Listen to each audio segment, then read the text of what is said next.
Yes, y'all, you know what it is. It's them kids and wives and 925s, but we are still married to the games. Episode 315. It's your boy Gabe Patilla with Tim Router, Ed Placencia, and Chris McCracken. Of course, we are talking games and life and games. Thank you guys so much for being here. And man, it feels like we're going to have a lot to talk about today. Ooh. Yes. It's nice. It's nice to have a full, I was telling, one of the things we do at our dinner table is, we got this from the McKeons, we go around the table and we each ask each other what your favorite part of the day was. Oh, and sweet. So, we do that too. If I ask mommy, then mommy asks, whoever she chooses. And Remy usually says something random about having donuts the next day or something like that. He ain't really I have 1,000 pennies. Yes. Yeah, exactly. We're like, Remy, what's your favorite part of the day? He's like, getting donuts tomorrow. And you're like, getting donuts tomorrow? What about today?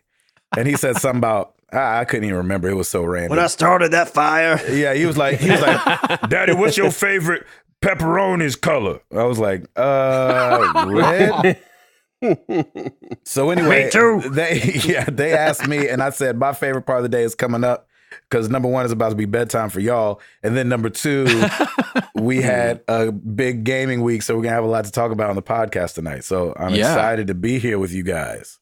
Yeah, man. Oh, Tim Router. Oh, yeah, man. What's going on with you? Well, we got a decent topic of the week from Piper this week. She's been super excited. It's called Preds Fest, and it happens on Friday, and we're making like a daddy-daughter date out of it. So this is their first annual event. It's right before the kickoff of the NHL season. Mm-hmm. And so they're doing this big free event down at Bridgestone Arena. So there's like all kinds of games and stuff, and of course, Preds merch and all kinds of stuff. So we're going to go down there after I pick her up from school, and we're going to go down there and hang out. And she's like super excited. I'm super excited. We almost got hockey season back in full swing. Yep. And it's going to be a lot of Is fun. that the end of October when it gets rolling again? It's actually the first week. It's the first week in October. Okay, gotcha. Yeah, I'm the just season excited is so that long. baseball's about to be over. Yeah, right. I am not kidding about that. They were like, 8 more games of the baseball. I know, right? Yes. The wild card, you're like, Urgh. Well, it's just like for months, the top 10 on ESPN is all baseball. Oh, of course. It's like our top 10 on YouTube. Right. Exactly. Yep, exactly. It's like Hugh. Yeah, Hugh. Gabe and Last of Chris Us every 2. now and again. Paint job. There we go. Exactly. Yep. Yeah, so we're really excited. I'm excited for a little daddy-daughter date. We try and do it like once a month now, and she enjoys it, and so Mama gets a night off, and so we're just going to go down and do some hockey stuff, and it'll be a lot of fun. So I'm looking forward to that. This past week, man, it's just been routine. Despite all this rain we've gotten, gosh. It's been insane, like just downpour after downpour. We've had no soccer practice. We'll probably have our game this Saturday. We had one last Saturday, and it was hot and humid, and the poor girls, we had no subs, so the poor girls were just sweating bullets, and I was just like feeding them water the whole time because I don't need any of them to go down in the middle. It, of course, was like 11:30 game, so it's getting hotter and hotter as the day progresses. But yeah, we just been doing our thing. We are... Lauren and I are about to head out to Barnsley Gardens starting next weekend. We're going to just go away, just the two of us, and it's kind of a pre-anniversary celebration. So we're going to go down there and just hang out and do absolutely nothing. It's going to be wonderful. There you go. Good. Yeah. Super looking forward to that. And then we come back, and then that following weekend we head out to Hawaii. So it's going to be amazing. I'm definitely looking forward to it. Sick. And then let's see, work's doing great. House is great. Everything's great. And yeah, man, I'm ready for some cooler weather. I'm like getting into the fall spirit, getting into the Halloween spirit. I love that this time of year. I just think it's so much fun. And so yeah, man, we're just rocking and rolling. On the gaming front, after we recorded last week, I basically stayed up for like another 2 hours and played some more Tomb Raider. Oh, nice. But I haven't touched it since. It's just weird. Not for my lack of desire to do so, because I am enjoying the game. I think it's a great game. It falls in line with all the other Tomb Raider, so I'm having a good time with it. I've just been like, I get up, I'm like, yeah, I'm going to go back to sleep for another 30 minutes. And then I oversleep there. And it's just like, you know what? I'm just going to sleep for a little bit just to gain just a couple more Z's and then go from there. But I mean, even on the weekend, I didn't get to do a whole lot. However, on Sunday, we had, it was pouring rain. We just had one of those days where we just hung out, and Piper had a play date, and Lauren was watching some show I didn't want to watch. And my dear sweet Ed hits us up on Google Chat. It's like, Overwatch? And I'm like, you know what? There's an idea. Yeah. Let's do it. So I'm like, babe, I'm going on up to play some games with Ed. She's like, have fun.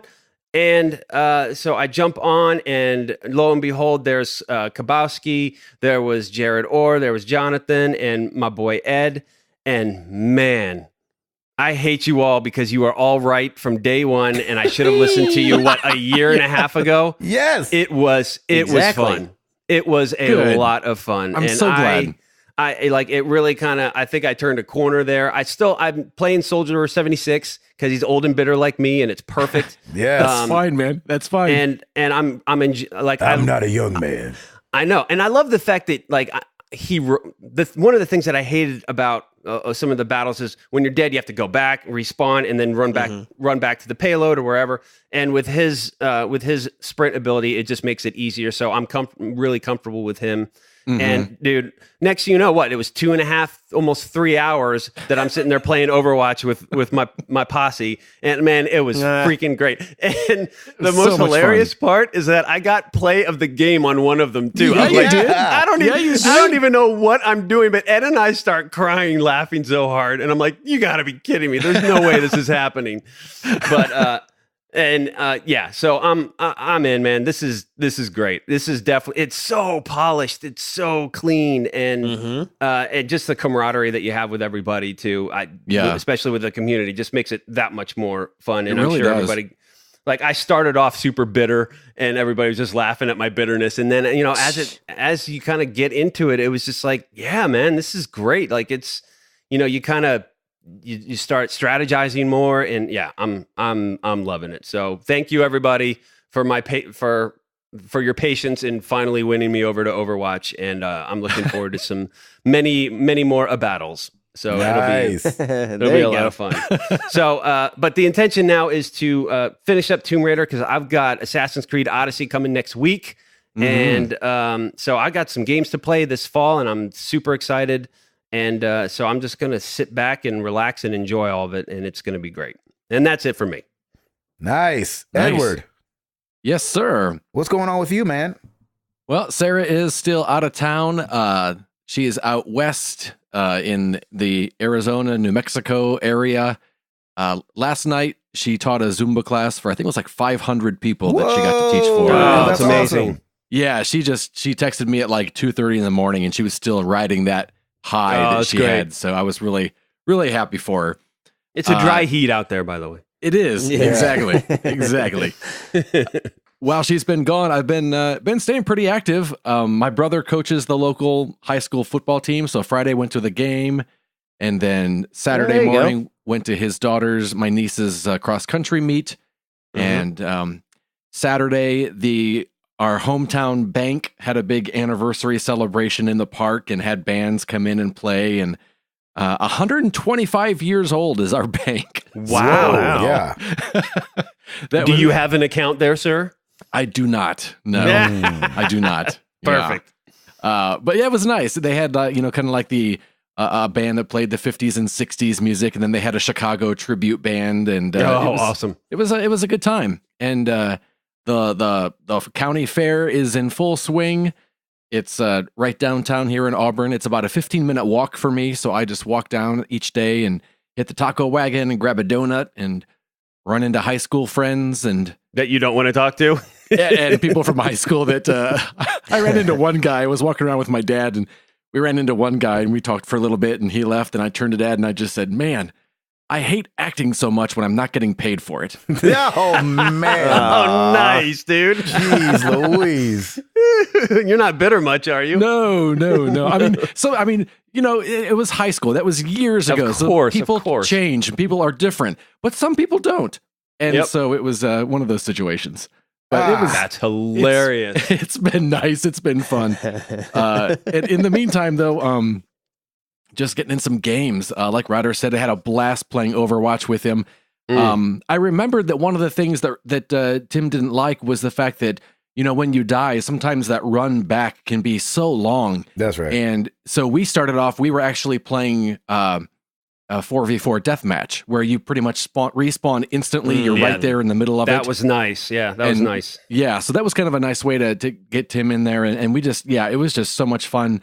Like you said, Tim, kind of gradually, in the beginning, kind of like, mockingly, I hate this. And then kind of gradually, there's play of the game. And now it's You saw my transformation like just right before your eyes. It was pretty funny. So much fun. I told Lem afterwards and he said, dude, you need to let me know when there's emergencies like this, and gave me his phone number.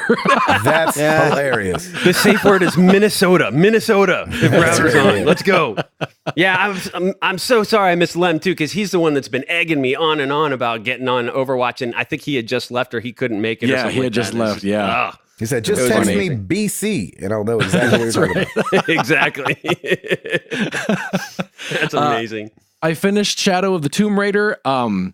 It was a weird ride. It was kind of, what I mentioned last week. It got super, super cheesy at one point. But then I actually enjoyed You're talking about past the water? Yes. Oh, man. Yeah. The old Chuck Norris out of the water. Yeah, out of the water that's burning. She stands up and But not then dripping at all. No. She's her hair looking like hay. Yeah, covered in Rain-X. And what's funny is that I didn't even notice, Gabe, until you pointed it out that as she rose from the water, she wasn't wet or dripping. I didn't even pick up on that. I was like, what the world is going on with this game? So awesome. She has magical boots. So That's right. That's right. But by the end, the last couple of missions, I actually really enjoyed. It was a lot of fun, kind of, and ended on a fun note. And so that was fun. I did hear about the glitch where you can't 100% it. There is one mission that even if you do it, you don't get credit for it. For some reason, it's not popping in. There's probably an update that needs to be done. So knowing that and knowing my experience, I ended the game and I immediately put it up on eBay. Did you? Hey, yes. There you go. Wow. The perks of not buying it digitally. Exactly. Yeah, get some of that money back, baby. Yes. Roll it over. Yesterday, I played the last episode of the last season of The Walking Dead. It was episode 2, and I just didn't know if I even wanted to start it. Right. I kind of mentioned in my playthrough, TellTale's leaving us with a real life cliffhanger. Is it going to happen? Is it not? Exactly. Yeah. And because it was episode 2 of supposed to be 4, I knew it was going to end on a cliffhanger. Yep. But because there were people there I wasn't really a fan of, I took care of them this episode. So nice. I kind of got an ending regardless of what happens. I'm sure we'll talk about it in the news. Yeah, I got closure, basically. A little bit of closure, yeah. So it was kind of nice. I took care of him. Look at you sounding all mafia. I'm not going to say anything, but I don't have to worry about them anymore. They're not going to bother you anymore. That's right. Also, yesterday I got online with a friend and we played I couldn't play it by myself, the Far Cry 5 Dead Living Zombies DLC. Oh, yeah. And it's a super horde mode of zombies, and I tried it by myself, and it was just way too stressful. Yeah. And tried some co-op, and we, 2.5 hours later, completely finished it. Oh, so beautiful. Wow. Good job. A lot of fun. A lot of fun. It's definitely, I highly recommend the co-op playthrough if you have the chance, if you're going to grab that DLC. It was a ton of fun. Each level is a different, what about this kind of a zombie movie? What about this kind of a zombie movie? Oh, very cool. So it's 7 different settings and a lot of fun. Oh man, they're so good at that stuff. They do such a good job, and that's one of the things about Far Cry that I am a sneaking around, snipe kind of a player, and it's just different for me to just. You can't sneak up and kill you. It's just go in guns blazing, right? Exactly, and so I love that. That was fun. It was different, but it was fun. And kind of like you, Tim, next week I'm waiting for Assassin's Creed to show up. And I thought, well, in the meantime, what can I play? And I said, hey, Metal Gear Solid 5, I haven't seen you for a while. There you go. What's going on? And so, yeah, I enjoyed the game when I played it. I just never finished it because I take such a long time that, I played a mission. It took me an hour and a half to clear one campsite today. Just because I sneak so much and I just love that. Were you streaming it or just playing it? I was streaming it, yeah. Okay. And then, and so the first time I don't played ever get to watch because I'm at work. Oh, right. So it's like, what did Ed be on the YouTube? I want to see what he streamed. That's right. And so, but because I take so long, I think just what happened the last time is eventually another game came out. I played it and I forget the controls. And so it wasn't like I'm going to stop playing this or I'm sick of the game. I just kind of quit playing it. Yeah. And I played tonight off stream for probably 3.5 hours. Just nice. Just so much fun to if you can get past that first hour of weirdness, it's just that sneaky, snipey, plan your shot, sneaky snipe, plan your shot. It's so much fun. So, and I got to where I would just use the tranquilizer stuff because then at some point you want to capture guys to then fill out Mother Base and have different skills and stuff. So I'd scan them, see what their skill is, and I'd be like, I'm not killing anybody because I'm going to capture them all. Exactly. You kind of shake them down for some information and then you trank them and shoot them in the air and so much fun. So that's kind of been my week. A nice, pretty eventful, but not too stressful week of gaming and good times. There you go. Nice. Chris McCracken. Well, I was going to ask you guys, but it's kind of been the same thing here. It's been raining like crazy the last week and then over the weekend. Yep. So there was a little bit of it. It kind of rained on Saturday and then towards the evening it stopped. So on Saturday evening, we met up with a couple of friends and a bit to Gabe's chagrin, we went to a baseball game. Yeah, man. Actually, I think it was. What'd you do there? I think it.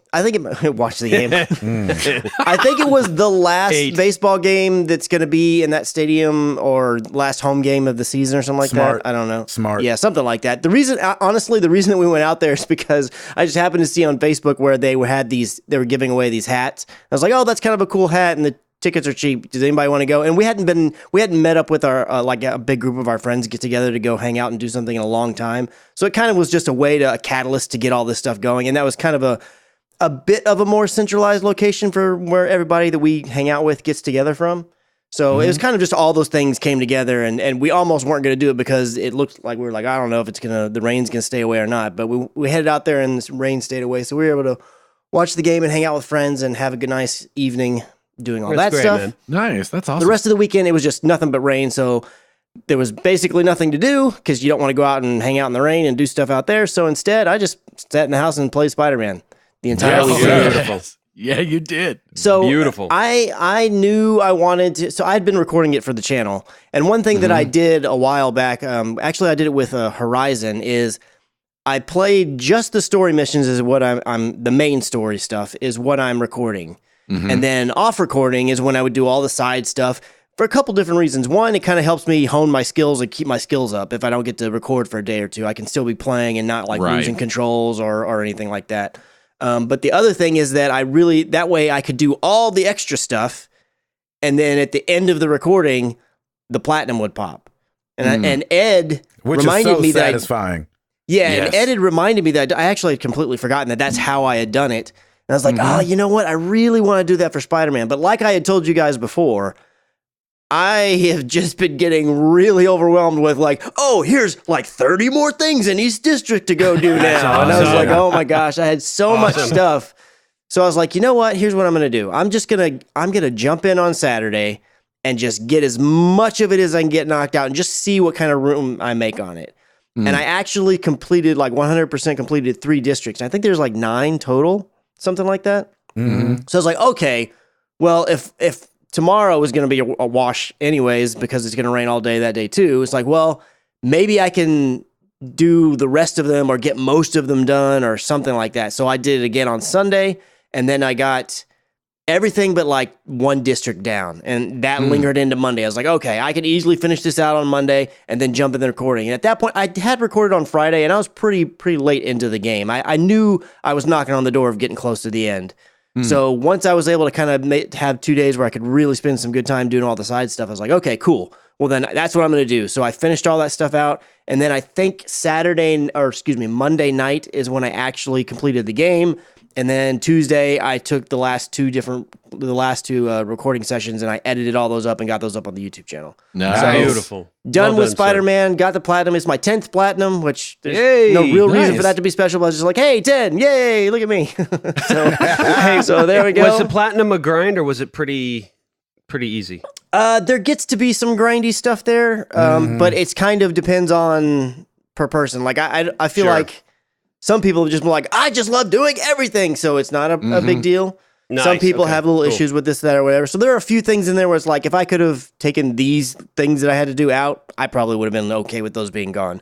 But it wasn't like I'm over here being like, oh, I don't want to be doing this kind of thing. Right, It wasn't like that. You're at enjoying all. it along the way. Yeah, That's great. yeah. Okay, I still had a good time with it. And I knew from the beginning, it's like, I know I want to platinum this game. So I was glad that I was able to do it. And I was able to do it on the recording because, yeah, like you were saying, it's just satisfying and it's fun. And in a way, it's kind of like a little Easter egg because it did just the same way as Horizon, where the platinum doesn't pop until the very end after all the credits and everything. So it's like, if you stay to the end, then you see it. But if not, then it's just, I know that I did it. So no big deal. Yeah. Yeah. It's my own after credit scene, like the Marvel movies. I did Exactly. that. Exactly. Outside of that, this week at work is like every year we have like a health fair or health benefit week where they just talk about, health stuff and all these different benefits with like our health insurance and other areas, things to help keep you healthy or whatever. Every time that they come around, I do the biometric stuff, like where they test your blood and all that kind of stuff, just because that keeps me from having to go into the doctor and do it. And I just don't like doing that because I always get all lightheaded. I'm not like, I don't get squeamish at the sight of blood or anything like that, but because you don't eat and then they're taking all this blood and I always get all lightheaded. So at least when they just poke your finger and take a little bit of it, it seems like it's a little less cumbersome. And I've been like, I log it every time that I do it, which is like maybe once a year or so in this app that I have. And I got like the best numbers that I've ever had in like 4 or 5 years. So I was like, I was really super excited. I was like, I'm going to go eat chocolate. And I was like, I'm going to erase some room. everything I just done. I've got some I'm going room. I'm going on a bender. So, Let's but do yeah, this. I was just really excited because I've been going to the gym for like 2 or 3 months now, and then we did that one case of Whole30 about a couple months ago, and just overall been eating a lot better and everything. And physically, I've noticed a difference. But I was just like, well, I hope this is impacting my numbers, because just because you might look like you lose a little bit of weight or tone up or whatever doesn't necessarily mean that your inside your health is getting a lot better. That's right. They're not always necessarily related, depending on how your body works and everything. So I was really excited about that. And then this week, it's going to end up as I think we're having a health fair on Friday. But so I've been having to cover all these different things and get photos and video of all these things happening each day. So this week's been kind of busy, and it's still been raining. Today it stopped raining about midday, and this is the first time it stopped raining. So I was like, all right, well, we get a little bit of sun before the next weekend. Stacy's leaving on Saturday, and then she's going to be gone for, the timeline's so screwy in my head. But basically, she's going to be on the road for all but like 1 or 2 days until Thanksgiving. So she's going to be moving and grooving like crazy. So not particularly look forward to that, but Mama's got to make the bacon, so I understand. It's her job, and she's dang good at it. So I'm not going to be like, no, you shouldn't do that. Yeah, exactly, man. Yeah, but outside of that, gaming-wise, it was just the Spider-Man. I just focused in on that, and I haven't really, outside of, some CSR2 racing on my cell phone every now and then, playing a little bit of that, but I haven't jumped into anything. I do want to jump back into Forza Horizon 2. Actually, I'm thinking, I know I'm going to pre-order, the Red Dead Redemption, but the AC Odyssey kind of like snuck up on me. It's like, oh my gosh, that's next week. I feel like it hasn't really been like pushed really hard here lately, and I don't know if it's just because I've been focusing so much on Spider-Man that I just didn't notice, but it kind of snuck up on me because I started seeing people, I guess people who are reviewing it or have early copies kind of posting things here and there. I was like, oh yeah. Oh, next week. Oh my gosh, that's really fast. So I might jump into that. I'm not really sure. I mean, I feel like it's something I'll jump into at some point down the road, but I think I've done 7 games, so I need 3 more to make my goal if I'm going to do it by New Year. So we'll just have to see what those are going to be. I know Red Dead's going to be 1, so really technically it's only 2. So nice. But yeah, but that's pretty much it for me. Nice. Awesome. Mr. Patillo, what it do with that honeydew list? Oh, well, number one, let me say this. Mhm. I know that the people in the Carolinas are laughing at us about how much we're complaining about the rain. Yeah, Oh, that's yeah. true. So prayers up for the Carolinas. Absolutely. We are so sorry. That sucks. Yeah. But dang, it's been raining a lot in Nashville. I know, right then? And I only bring it up because it has to do with my honeydew list. So I've sent these guys some pictures, but like we totally redid our laundry room and added a pantry to it. We added a cabinet above our refrigerator, so we had to get the walls for that and put a cabinet together for above there. And then we added 2 more cabinets to where our pantry used to be, which was in the kitchen. It was this big, huge, I don't even know what kind of cabinet you call it, but we sold it and it kind of paid for all the other things for us to get for the house. Oh, nice. There you And go. so- Probably That's opened great, up man. some room in there too. Exactly. You remember that huge thing, right, Ed? That was Yeah, man. to the right. So that's gone and replaced by a coffee bar. Thank you very much. Nice. We're going to put a coffee bar right there. And so I'm very excited about that, to be having some good coffee. We haven't had good coffee in our house in a long time. A long time. So we're excited for that. But yeah, man, just honeydew, and Spider-Man when I can. I really want to get this thing done. We're slated to do a spoiler cast this weekend. And so when the game came out, these guys were like, all right, let's have this thing done by the 30th. And I think there's 31 days in this month. I don't know, but they said, no, just the 30th. Yeah. So that's Sunday. And so I'll have it done by then. I probably won't be able to platinum it by then, but I'll get the story out of the way and then go back and do the other stuff and stuff like Nice. that. Only because I feel like I'm so close. There's one thing I need to ask you guys off air to see if I have to do. If I have to do that, then I probably won't platinum it, but I'll get really close. But man, just been loving that game. It's so much fun. Getting the shed together enough to where I can bring all my gaming stuff out here. So I'll probably take the Xbox out of the living room and I'll put Oh, really? I just assumed it was going to stay out there. I you did know too. what? I did too, but Jenny doesn't like having like the Kinect and all the wires that have to go with connecting the Kinect to the Xbox One X. And so that's kind of an issue. And like, I don't know. It's so hard because the kids love Just Dance. And so Right. it's hard, especially without coming out in October, to want to get rid of that. But like we have like the little SNES Classic hooked up in there. And so there's just like a lot of wires going on. And it's not really, the little entertainment center we have is like one of those like really sleek IKEA ones. So there's not really a lot of room for all that. Anyway. Yeah.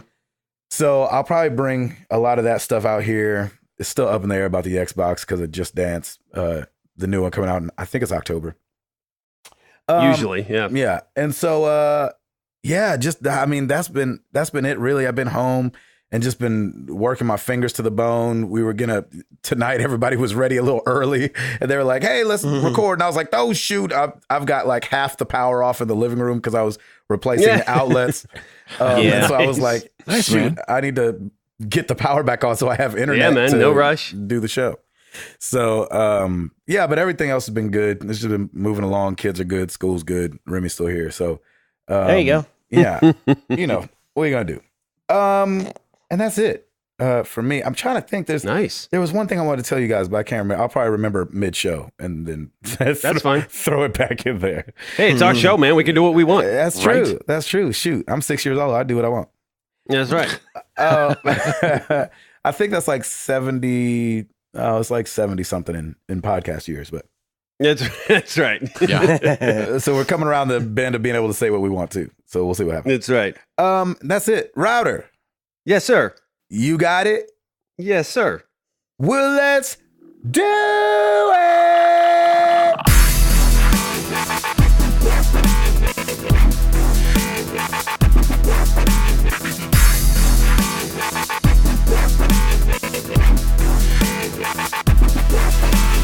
All right, hang on to your butts. Here we go. New releases. FIFA 19 Champions and Ultimate Editions, PC, PS4, Xbox One, and Switch. Dark Eclipse for the PSVR. Oh My Godheads Party Edition for the Switch. Exactly. Valkyria Chronicles 4 for the PC, PS4, Xbox One, Switch. Air Missions Hind for the PS4. South Park: The Stick of Truth for the Switch. There you go, Gabe. There's one for the There's one for the children. Yeah, exactly. Arena Like, hey, let's of stop this Pokemon Quest and play a little South Park. Play a little shall we? South Park. Yeah. The Stick of Truth. Shall we? Yeah, Yes. everybody grab a blanket. It's a That's cartoon. right. It's okay. Yeah, exactly. great. Bundle up. Arena of Valor for the Switch. Hollow Knight Void Heart Edition, PS4, Xbox One. The Escapist Complete Edition for the Switch. Gianna Sisters Twisted Dreams Ultimate Edition for the Switch. This is the Police 2, not 1, 2 for the PS4, Xbox One, and Switch. Think of the Children for the PS4, Switch, and Xbox One. Nice. Life is Strange 2 for the PC, PS4, Xbox One. Armello for the Switch. Exhorter for the Switch. Whispering Willows for the Switch. Jagged Alliance Rage, PC, PS4, Xbox One. Towerfall for the Switch. Dragon Ball Fighters for the Switch. Castronauts, PC, PS4, Xbox One. Namco Museum Arcade PAC for the Switch. Dakar 18 for the PC, PS4, Xbox One. And Forza Horizon 4 Ultimate Edition for the PC and Xbox One. There you go. Good job. That's new release. That's new releases for you. Wow. We did have one oops. However, there was a secondary oops that happened earlier today because I posted the question call out in the actual oops in the oops thread because that's where I last was in Discord, and so I was like, oh yeah, I'm just put it right here. That's so funny. of course I got a good ribbing for that. At Michael B. Main, MTTG Oops. Yo, Ed, James Brown died almost 12 years ago. Although, if the question including those no longer with you, I'd be all about singing with him. He made me feel so proud to be black. So that was part of our question of who you'd want to be a backup singer for. Yeah, I don't remember if it was dead or alive or not on that question. I don't think it's specified, but Yeah, I don't think it's specified, but I didn't say he was alive. that's true. Yeah. So that's a counter oops then. I like that. So Michael, you've been counter oops. If I get to choose anyone I can be a backup singer for, I'm going dead or alive. Yeah, exactly. That's right. There you go. Exactly. Perfect. Not Perfect. many people alive you want to do it for. Exactly. I get it. Exactly. Back to you guys. That's it for me. Chris McCracken, Okay. you ready to do this Let's thing? go. Let's do it. Strap in. Let's do this. I'm just excited to see which one you start with. Well, we're starting with what I feels like the biggest one, and Ed already alluded to it. That TellTale Games is basically shutting themselves down.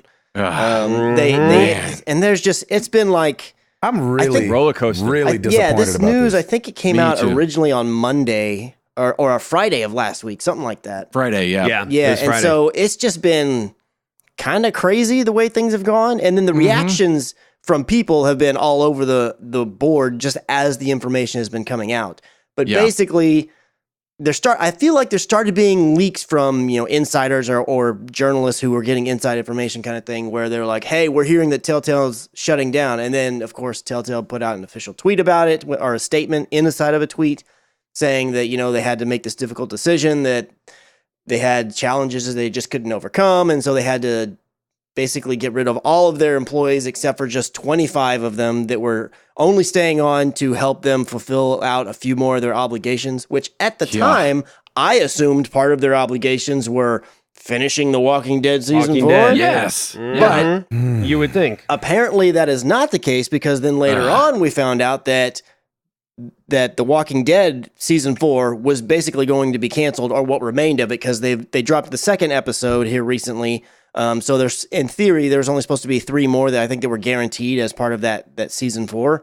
And it was like, look, it's not going to happen. Then later on, they put out another tweet saying, well, just an update on The Walking Dead. It's possible we may be able to get this out because a lot of our people are reaching out to us saying that they are interested in helping us finish out the season. So no promises yet, but something might be able to happen. We're just working on it.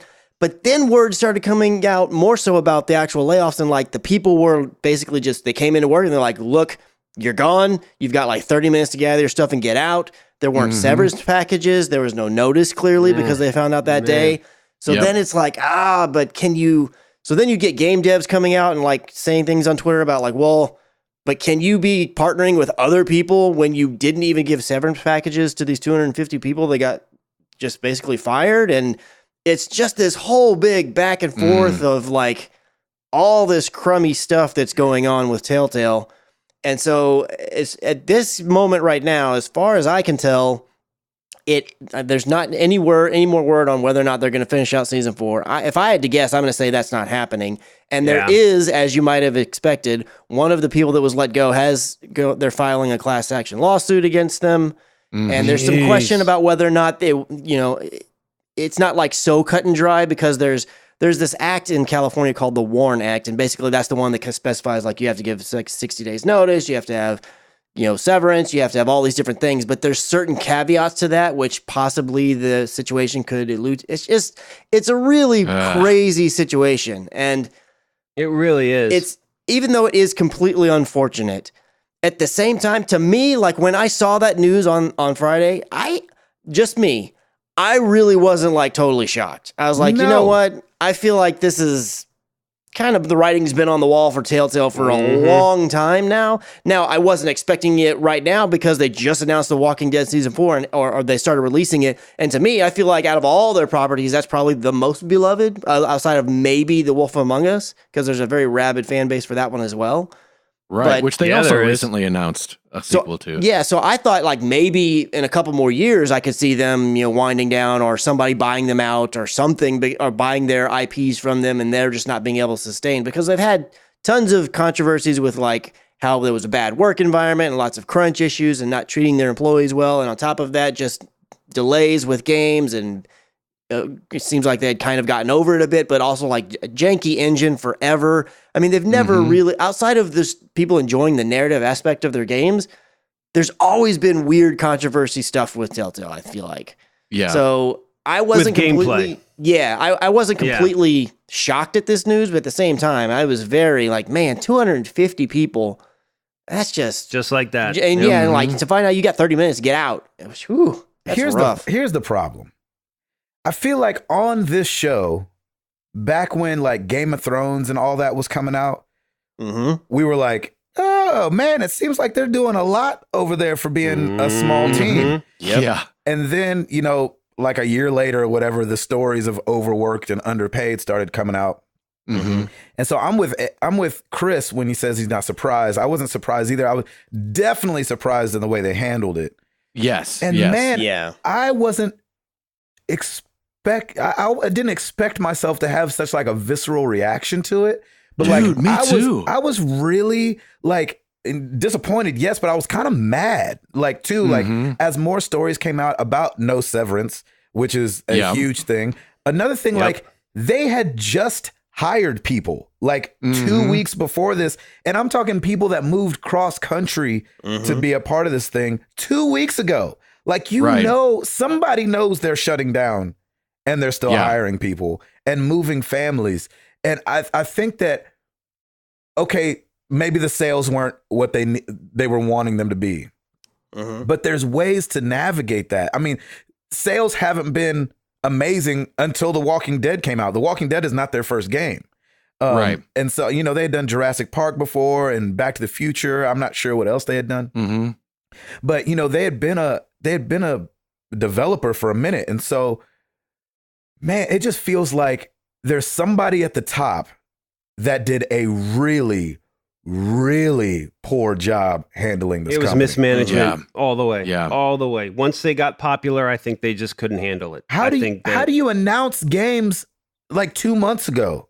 The CEO that was kind of at the head whenever they first started coming out about all the mismanagement and everything like that. Like they got rid of him, I want to say a year ago or a couple months ago or 6 months ago or something like that. So they were doing things to try and make changes, I guess.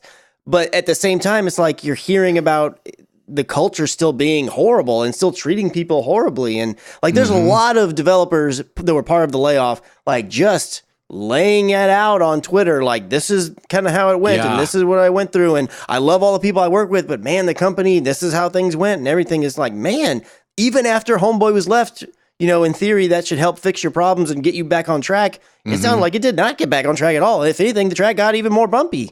Right. Yeah. And it's a shame because the people who worked there at TellTale, they weren't millionaires. They No. weren't making Right. tons of money. No. And they're living in San Francisco, which is they're not a living cheap in the place to Bay- live. Yeah, they're living in the Bay Area, and I have a friend who worked at TellTale before. He quit about 6 months ago, but 2 of his roommates work at TellTale.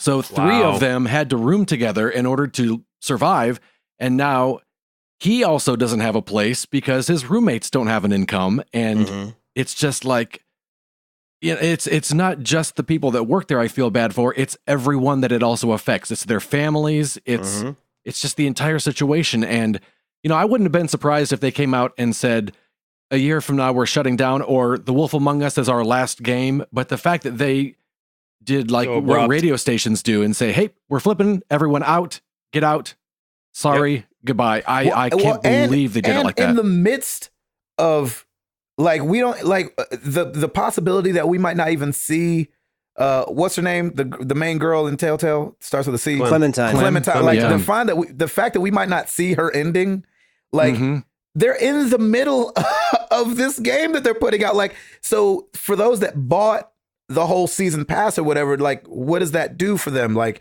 do they just get the first 2? Do they, you know what I'm saying? Yeah. Like, is there a refund thing that's going to happen? I love Yeah, we don't know. what Corey Barlog said, who was the writer for God of War. Mhm. Director. Director, sorry. Yeah. Don't you get oopsed. Yeah, exactly. He came out after TellTale said their thing on Twitter. He said, I would hope this means that you will first pay your entire team their severance and then proceed to finish the final episodes. I would be fine waiting however long it took to ensure we first treated those who worked so hard with the humanity and respect they deserve. And I feel Yes. like that was like one tweet that I saw that I was like, that is a great way to wrap that up. He's not saying it with a bunch of hate in his voice. He's just like, we got to take care of these people that helped you get to even where you were trying to get to. We understand it didn't work out, but that's not these people's fault. You know what I'm saying? There's probably people that was there screaming from the rooftops like, we've got to change this.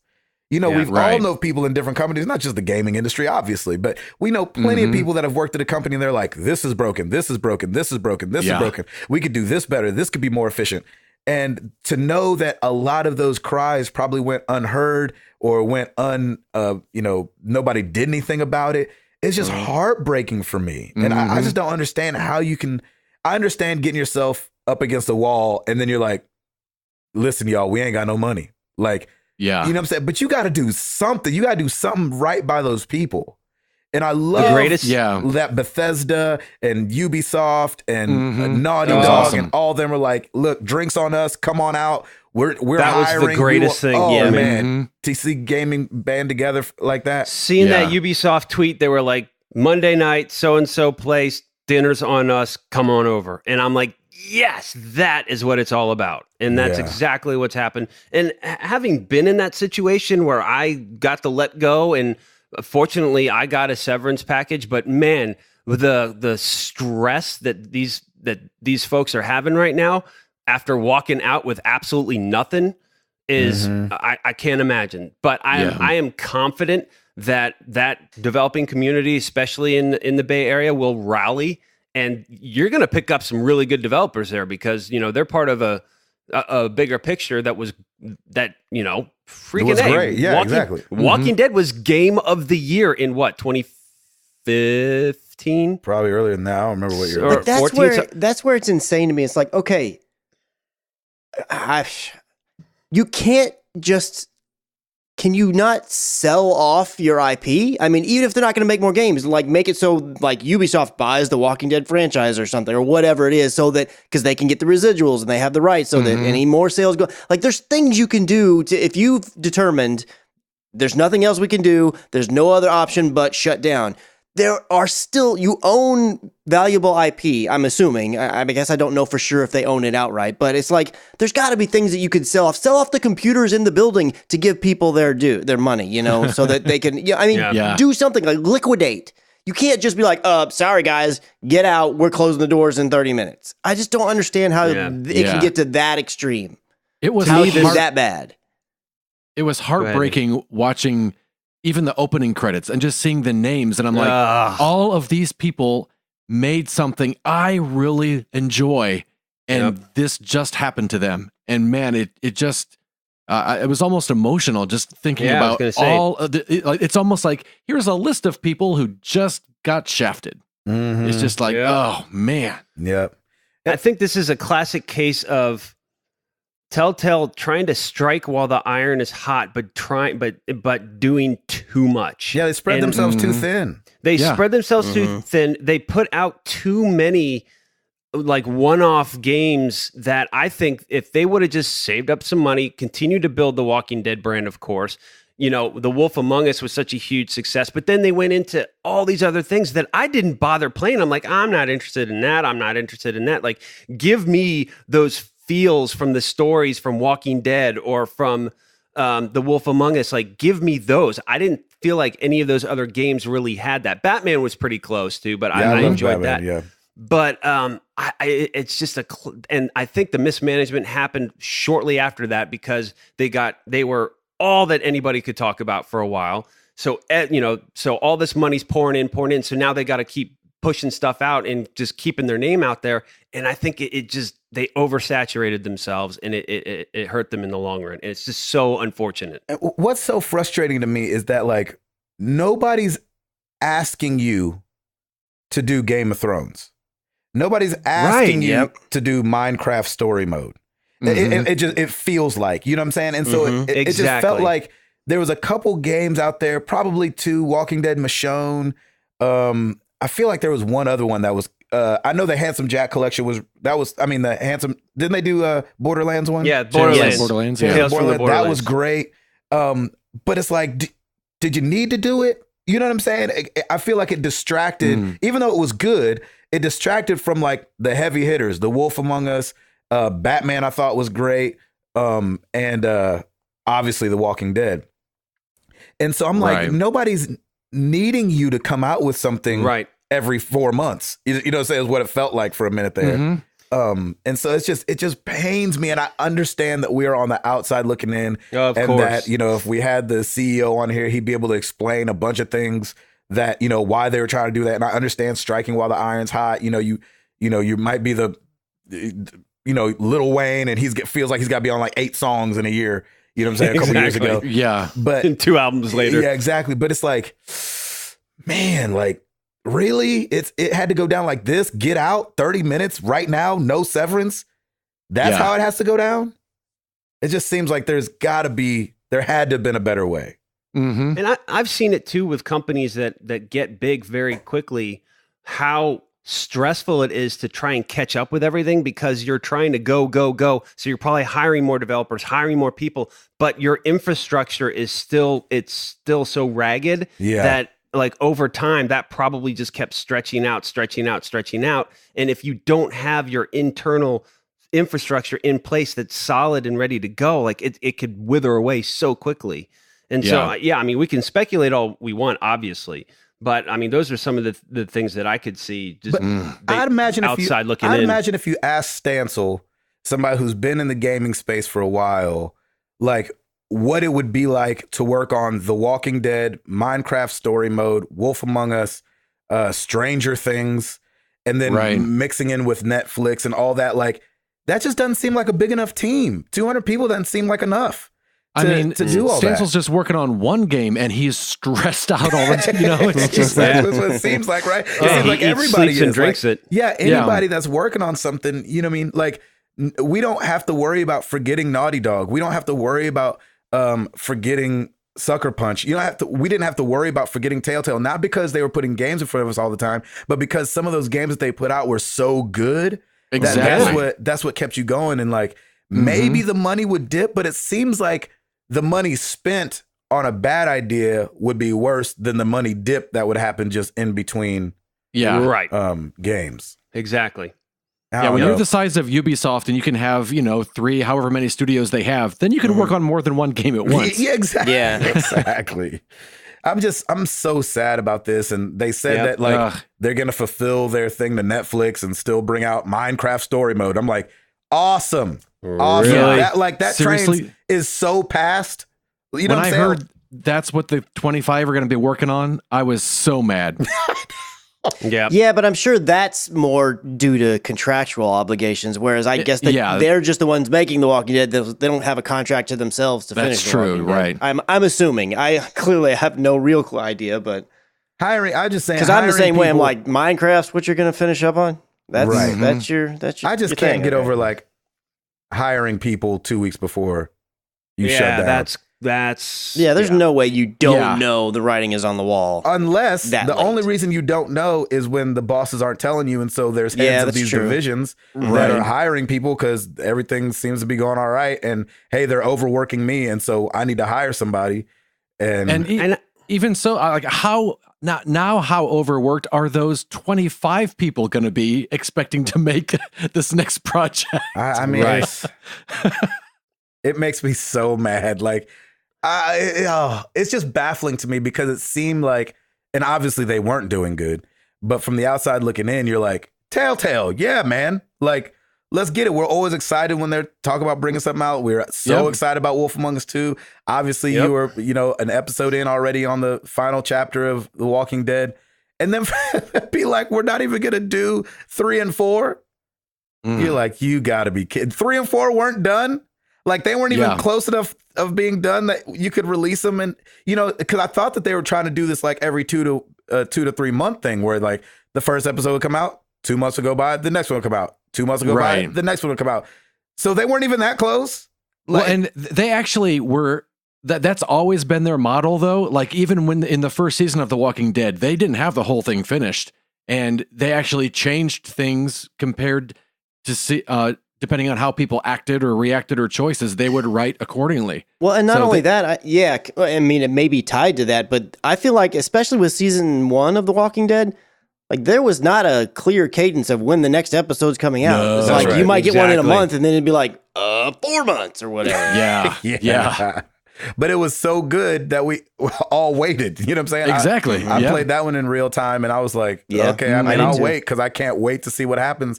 And I'd fallen off it. I didn't play season 2, and I'm not playing season 3, but I was excited to see Ed's playthrough and see where it went. You know what I'm saying? I watched episode 1 and was excited about, what's Clem going to do? How's this thing going to turn out? And I think The Walking Dead, that's a hard show too and game to end. Like, how do you end it? Does everybody just die?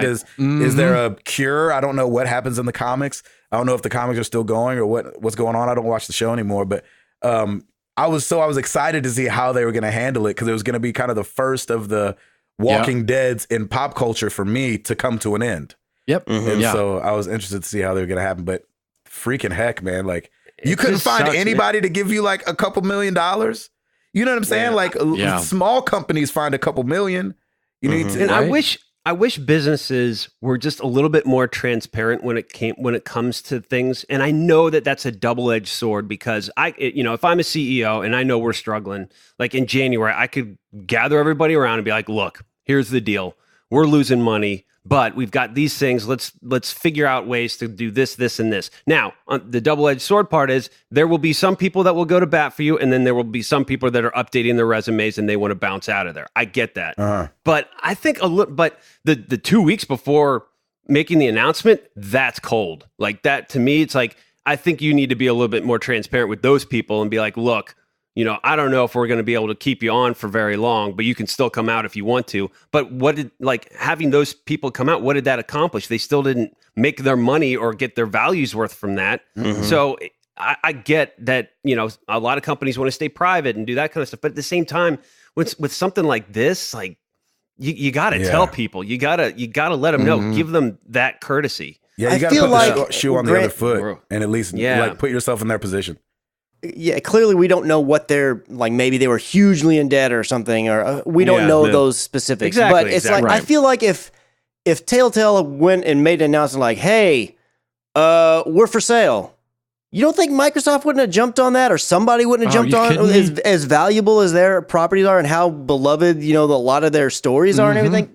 I just find a hard time believing somebody wouldn't have done anything if they just would have been like, "Hey, we're considering putting ourselves up for sale or an acquisition." Which I don't know how. It's probably not that simple, but you know what? There's got to be something. But at the very least, they could do a Kickstarter, and I would have put money toward it. Like, hey. we need a Kickstarter to finish The Walking Dead. Done. Yeah, you get the next two games for free or whatever. I will give you money for that. And they would be well funded that way. I mean, I feel any of those big studios, Microsoft and Sony, they would have thrown money to get their hands on TellTale. Unless the insides was just so rotten. Yeah. You know what I mean? There was controversy surrounding them, but... Now, I will say I am very curious if they will sell their IPs. If they sell their IPs, man, somebody pick that up quick, because then you could turn that around and do something really nice with it. So I'm very curious now that, the dust is going to start settling. What's going to happen to those IPs? Are they just going to sit there, or is this going to be somebody who's just, holding on to them like precious or something like that, waiting for the perfect moment? But it just seems weird. But these are IPs that could make you some money if you just do it right. So somebody pick it up, Mm-hmm. And hopefully, in this next week we'll hear more about it, and hopefully it'll all, come together, at least for the game's sake and these people's sake. You know what I mean? Mm-hmm. Yep. Yeah. I mean, at the end of the day, I've had TV shows that I liked that got canceled and they didn't get a chance to end. So the game, as much as I'd like to see the story end, I just want to make sure everyone's okay. Yeah. I'm sorry about Roseanne, by the way, Ed. There you go. I know that was one that you were really looking forward to. Oh my God. I just made my tongue bleed. I was biting it so hard. Funny. Well, Nintendo did a really cool thing this last week. There's a kid named Chris Taylor. He was 21, dying from bone cancer. And he had tweeted out saying, "I'm really scared I won't be able to play Ultimate," talking about Smash Brothers Ultimate. "I know it's childish to despair over a video game, but Smash means a lot to me. And when Ultimate looks so good, it breaks my heart," because he knows he's dying. And Nintendo sent 2 reps to his house after people retweeted it and, reaching out to Nintendo, and the gaming community really came together. They sent 2 representatives out to his house, brought a demo of Smash Ultimate, and him and his brother and his buddy Benjamin and his mom got to play for 3 hours awesome. there in his room because he's bedridden. And I just thought that was the coolest thing. The sad part is he did just pass away. Did he really? Yeah, he did pass away yesterday. But the fact that they did this and they saw the call and they weren't so, just like Tim was saying, so precious with it that they made this happen, I think is just so great. He wrote after he got to play, he said, "No words can describe how thankful I am for the Smash and DMC communities," because he talked about Devil May Cry as well, banding together and helping me. "I hardly deserve it, but you guys did all this, and just the pure kindness brings me to tears. Thank you so much." And so that was it was just a glimmer of humanity in the midst of seeing all this TellTale stuff. And I was like, man, good for Nintendo that they brought Smash Brothers Ultimate over to this kid's bedroom. You know what I'm saying? Right. And let him set up and play with his buddy and his brother. I thought that was awesome. And considering how precious like Nintendo has been, that's what I'm saying. That's super surprising. That's right. That's right. So good on them. Yeah. So I love that they took the demo over there and he got to at least play it. Chris. All right. Keep it going. I'm trying to dodge the big ones. I want you to have the big ones. No, man, you can take a big one too. You got it, baby. But we're going to talk about how Sony tweeted out this morning. You know what? I'm just gonna read their blog post because I mean they basically maybe not every single bit of it, but a good chunk of it because it just kind of spells it right out for you. It says, following a comprehensive evaluation process, SIE, Sony Interactive Entertainment, has identified a path towards supporting cross-platform features for select third-party content. We recognize that PS4 players have eagerly been awaiting an update, and we appreciate the community's continued patience as we have been navigating through the issue and found a solution. The first step will be an open beta beginning today for Fortnite that will allow cross-platform gameplay, progression, and commerce access across PlayStation 4, Android, iOS, Nintendo Switch, Xbox One, Microsoft Windows, and Mac operating systems.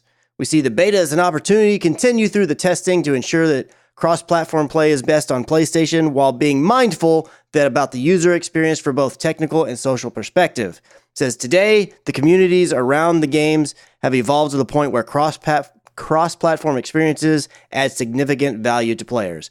And then it just goes forth to be some more yada, yada, yada. We're going to keep doing it well. So they're doing this baby stepwise. They're basically saying like select third-party content, but really that's just a formality. This is going to just open the floodgates. This is all going to continue to happen because there's no way that they'll be able to be cherry pickish about this. Like once this door's open, the door's open. Like they're not going to be able to do that. So really, I kind of interpret that more to mean like, look, we're going to open it up, and then developers, like if this is what they want for their game, we're going to work with them to make sure that on our side that thing works. That's kind of how I read this, and the fact that they're calling this open beta, they're calling the Fortnite version of it that's currently out there an open beta. That's kind of just giving them a little bit of a cushion in case there's some weird technical issues, or like if you buy something on your PlayStation, then for some reason it doesn't pop on Xbox One, or vice versa. If something weird like that happens and there's hiccups, that gives them a little bit of cushion by saying, well, we told you it was a beta, we're figuring it out. So this is just going to make it to where this is now a thing. And this is again, I've kind of mentioned before on here that like this isn't a huge deal to me in terms of like, because most of the people that I play my multiplayer games with happen to be on the same platform. But I know people, like we play Overwatch a lot with Kaboski, and if Overwatch gets opened up like this, I know Kaboski would rather be playing on his Xbox, but he plays on his PlayStation 4 so we can all play together. So like, hey, I'm all for it. And to me, I've made a big to-do about how, man, Microsoft has just been hitting it out of the park and doing a lot. And to me, they're the front runner already for the next generation because they've set everything up. What this does is this keeps the floodgates of all the momentum that Microsoft's been doing. It helps to stem that tide just a little bit. To me, that's how I look at it, because I agree. They still have done all this other stuff that's really great. But like Sony, it's not just that they've done really good this generation. Like they have really, really done good this generation. I mean, we're still getting amazing first party, like exclusive games to their console. So they've got a lot of waves to ride themselves. So all this is doing is, like I said, kind of slowing Microsoft down a little bit in all the headway they're making, because we also got the announcement recently, which I'm just going to sidestep a bit, about how you'll be able to download games on PlayStation Now, PlayStation 4 and some PlayStation 2 games, and they're opening it up to where eventually all PlayStation 4 games on PlayStation Now will be downloadable. It's like, yes, sir. It's like they're finally, in a way, they're getting back to form in a sense, and the way that they did when this generation started, where they're starting to make the good decisions and the good steps and the things that like people really love and that's really good for the community and all that kind of. They're starting to make those steps again. So bravo to them for coming around. Granted, it took them long enough, but it's like, but they're there, or they're getting there, or they're working on it. Yeah. Now, and it is a free game. Let's keep that in mind. Exactly. And by the way, I mean, the fact that it's number one and that you could easily make the statement that the game that really pushed this wall down is Fortnite, and it's a free-to-play game. I mean, if you needed more proof that Fortnite is just the juggernaut of all juggernauts, yes, this is it. You know, and you know what too helps them out. I think that hopefully somebody thought, like, wait a second, we've really outsold Microsoft this generation. Yeah. We should open it up because of guys like Kaboski. Like, I know that he's an Xbox guy, but there's going to be plenty of people that did the opposite of what Kaboski did, to where they bought Overwatch on both consoles, but somebody might just buy it on PS4 so they can play with their people on Xbox, instead of, you know, them forcing the hand that where you had to buy it on both, or something like Rocket League. So I'm glad that they're doing this. Obviously, I think it's great for gaming. I think it's great for the community. I think it's great for Sony. You know, it kind of pushes off the hate, you know, as we go into the holiday season. I think there's no question as to why they would have announced this now before the holidays jump off and people start going by Xboxes. But I think it's just great, and hopefully it continues, like Chris says, and just opens up more and more and more, and, you know, and we'll see what happens. This was just a smart move, because as you just said, Gabe, I mean, you're getting into holiday season, and to be able to kind of have that teaser right there for you, perfect. Well, good on you, Sony. It definitely softens any type of Microsoft blows that you know. I know we've been very hard on Sony because they have not said anything about a lot of this stuff, and Microsoft seems to be the one doing all the talking. And now this kind of levels the playing field, and I'm fine with that. I think it's a great move, and yeah, we are one step closer to a lot more cross-platform gaming. Mm-hmm. The timing of it is a little kind of crazy as well, only because we just recently had that article where the CEO of Sony was basically saying like, well, our stance is that Sony's the best place to play everything, and basically making it, because again, I've said before, I was like, it's inevitable, this is going to happen, but I was really fully expecting to wait till next generation for it to happen. I thought it was going to be like out the gate, okay, PS5 or whatever it's going to be, and it's cross platform and blah blah blah blah, that's when it was going to happen.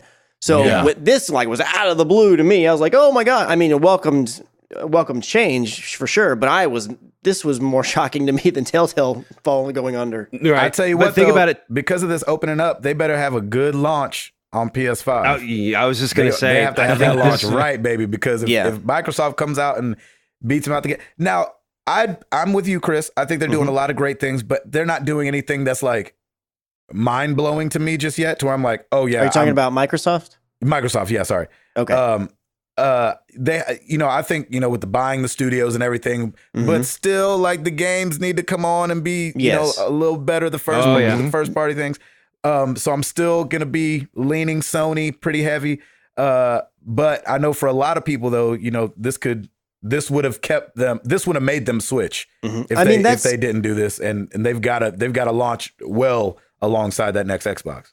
Now, I do fully believe that there were some technical things. Now, clearly it was doable because it had happened before, but I do think there were technical things, even if it's not necessarily roadblocks, more about, because again, ever since the PSN hack of 2011 or whenever it was, it's like they've just like guarded their network like, as best they could. So I don't even know that it was necessarily that there were things keeping crossplay from happening, because we know had already happened to some extent anyways. Yeah, Rocket I League. think it was definitely more of like a look, we just want to make sure all of our safeguards are in place before we open it up, because to me they had to have known, like, look, we have some amazing studios. We've been putting out amazing games for a big chunk of this generation. It's like, and that's not going away. Even if we're crossplay with everything and you can buy your thing over there, or people with Xbox, because we've also said on this show before, in a big way, this helps Xbox way more than it helps PlayStation, because now Xbox's player base just went up because they can play with all these PlayStation 4 people. But it's like, you're still going to be super relevant come next generation. You need to just give these people what they want. But when it's this thing that's going to happen anyways, you're going to give in at some point. It's like, you're still going to be totally relevant, and you're still going to be producing amazing games, and you have amazing franchises. So this is a perfect decision for them to do. And they'll be able to say when they announce the next console, and still cross-platform play. You know what I'm saying? It's just all the little things that they're going to be able to throw in there for marketing. I thought this was really interesting, and hats off to these guys. So Kingdom Hearts 3 is coming out. Obviously, I'm super excited about it, just to play it with the kids. It's been forever since the last one came out. Kingdom Hearts 2 came out in 2005. 2005 is when Kingdom Hearts 2 came out. Wow. It's 2018 for anybody who's counting. But they did release Final Chapter Prologue or whatever. Yeah, blah, blah, blah. Yep. And but what I think is so awesome is that they really put their money behind these games. And so I just happened to see a thing that talked about the voice actors in the game, and how almost everybody that you're going to see in the game is the actor from the movies. And so when it comes to Josh Gad and Kristen Bell and Idina Menzel and all these people from Frozen and stuff like that, the guys and gals from Tangled, the people from Toy Story doing Ham and Rex and those kind of things. And I didn't think this would happen, and I hadn't really been paying attention, but Haley Joel Osment is still Sora. What? The main character. Really? What? That's crazy, because Sora's young. And the first time Kingdom Hearts came out was in 2002 when Haley was a kid. And so, he did 2002 and 2005, obviously. And then he did the final mix and things in 2007. But still, this is 11 years later, and then even further from Kingdom Hearts 2 and the first one. Wow. And so hats off to Haley Joel Osment. That's pretty amazing, for still being able to pull off Sora in 2017, probably, when he was doing this. Love that. Yeah, that's gonna be really interesting. I love that. That is crazy. Crazy. All right, Chris. Keep it going, brother. All right, I don't have any more like megaton ones. So if What? you got a megaton one, Oh, it's not Go for it. megaton, but it was megaton for you. For me, it was megaton for you, and for me. That's true. well, go ahead with it because I don't know if I have whatever you're talking about. Oh, well, the new Death Stranding trailer Oh yeah, well, introduced but I mean, Troy Baker. yes. So Well, that's fun for you and fun for me. yes. So the Troy Baker thing, I already knew just because I keep up on stuff, and there Yes. was a leaked image about it. So, I didn't but know. yes, it's cool to have the final confirmation, and that he is the guy that's the masked guy that has the little skull mask that we didn't know for sure. Everybody thought that was going to be Mads Mikkelsen's character again, and it's not. And there's a really it was a super short little. I don't even know if you want to call it a trailer. It's more like a cutscene that Teaser. you No, saw. it's a teaser. Yeah, this is Yeah, teaser, I guess would be the right way to put it. And it was showed at TGS, and I mean, I still don't know exactly what's going on, but I'm still about like, oh yeah, what's up? Give me that big golden faced dog thing. Yeah. Let it chase me. I just liked it because like it's for me it's a double down. You know what Yeah. I'm saying from your boy. And so, you know, for Kojima to be able to pull off like, okay, he's got Norman Reedus. That's dope. And then to know that they went out and got Troy to play this character who he sounds just like Troy. I just thought it was freaking fun. And I was like, all right, this definitely just poses more questions. But Kojima, I'm not expecting to get any answers out of him till the game comes out. Oh yeah. You know? And even then, you have no idea. exactly. Especially not that first hour, right, Ed? Exactly. And so I just think for me it was really fun with us, you know, getting to interview Troy and knowing that he's in the midst or had just got finished doing this and stuff like that. I was like, all right, Troy Baker up in Death Stranding, because this Joker ain't cheap. You know what I'm saying? It's not just like, just union scale, pay him and we'll bring him in here to say whatever. Nah, Doc, that's not how that goes. Was he in a lot of the Metal Gear games, Chris, or just 5? He was only in 5. Okay. So anyway, I'm excited about Kojima doing that and releasing that little thing and hearing them in it and seeing all the craziness that happened in that trailer. That trailer's crazy. Yeah. I was like, well, it looked really good. He's though, got man. one of those It looked- blinky things too, and sweet. And he's got all kind of demons around him. There you have that. What else? Cool. What else you got? So Microsoft is finally going to be officially having mouse and keyboard support, which is kind of strange to say for the Xbox One specifically, because it's just kind of weird that their other big gaming platform is PC gaming, which is all basically mouse and keyboard, and PlayStation has had mouse and keyboard support for the games that implement that, but the system itself has had it, I think, from really early on, if not like the very beginning. And so it's kind of like, well, this only makes sense that this would be coming, but it is going to be coming to the Xbox One.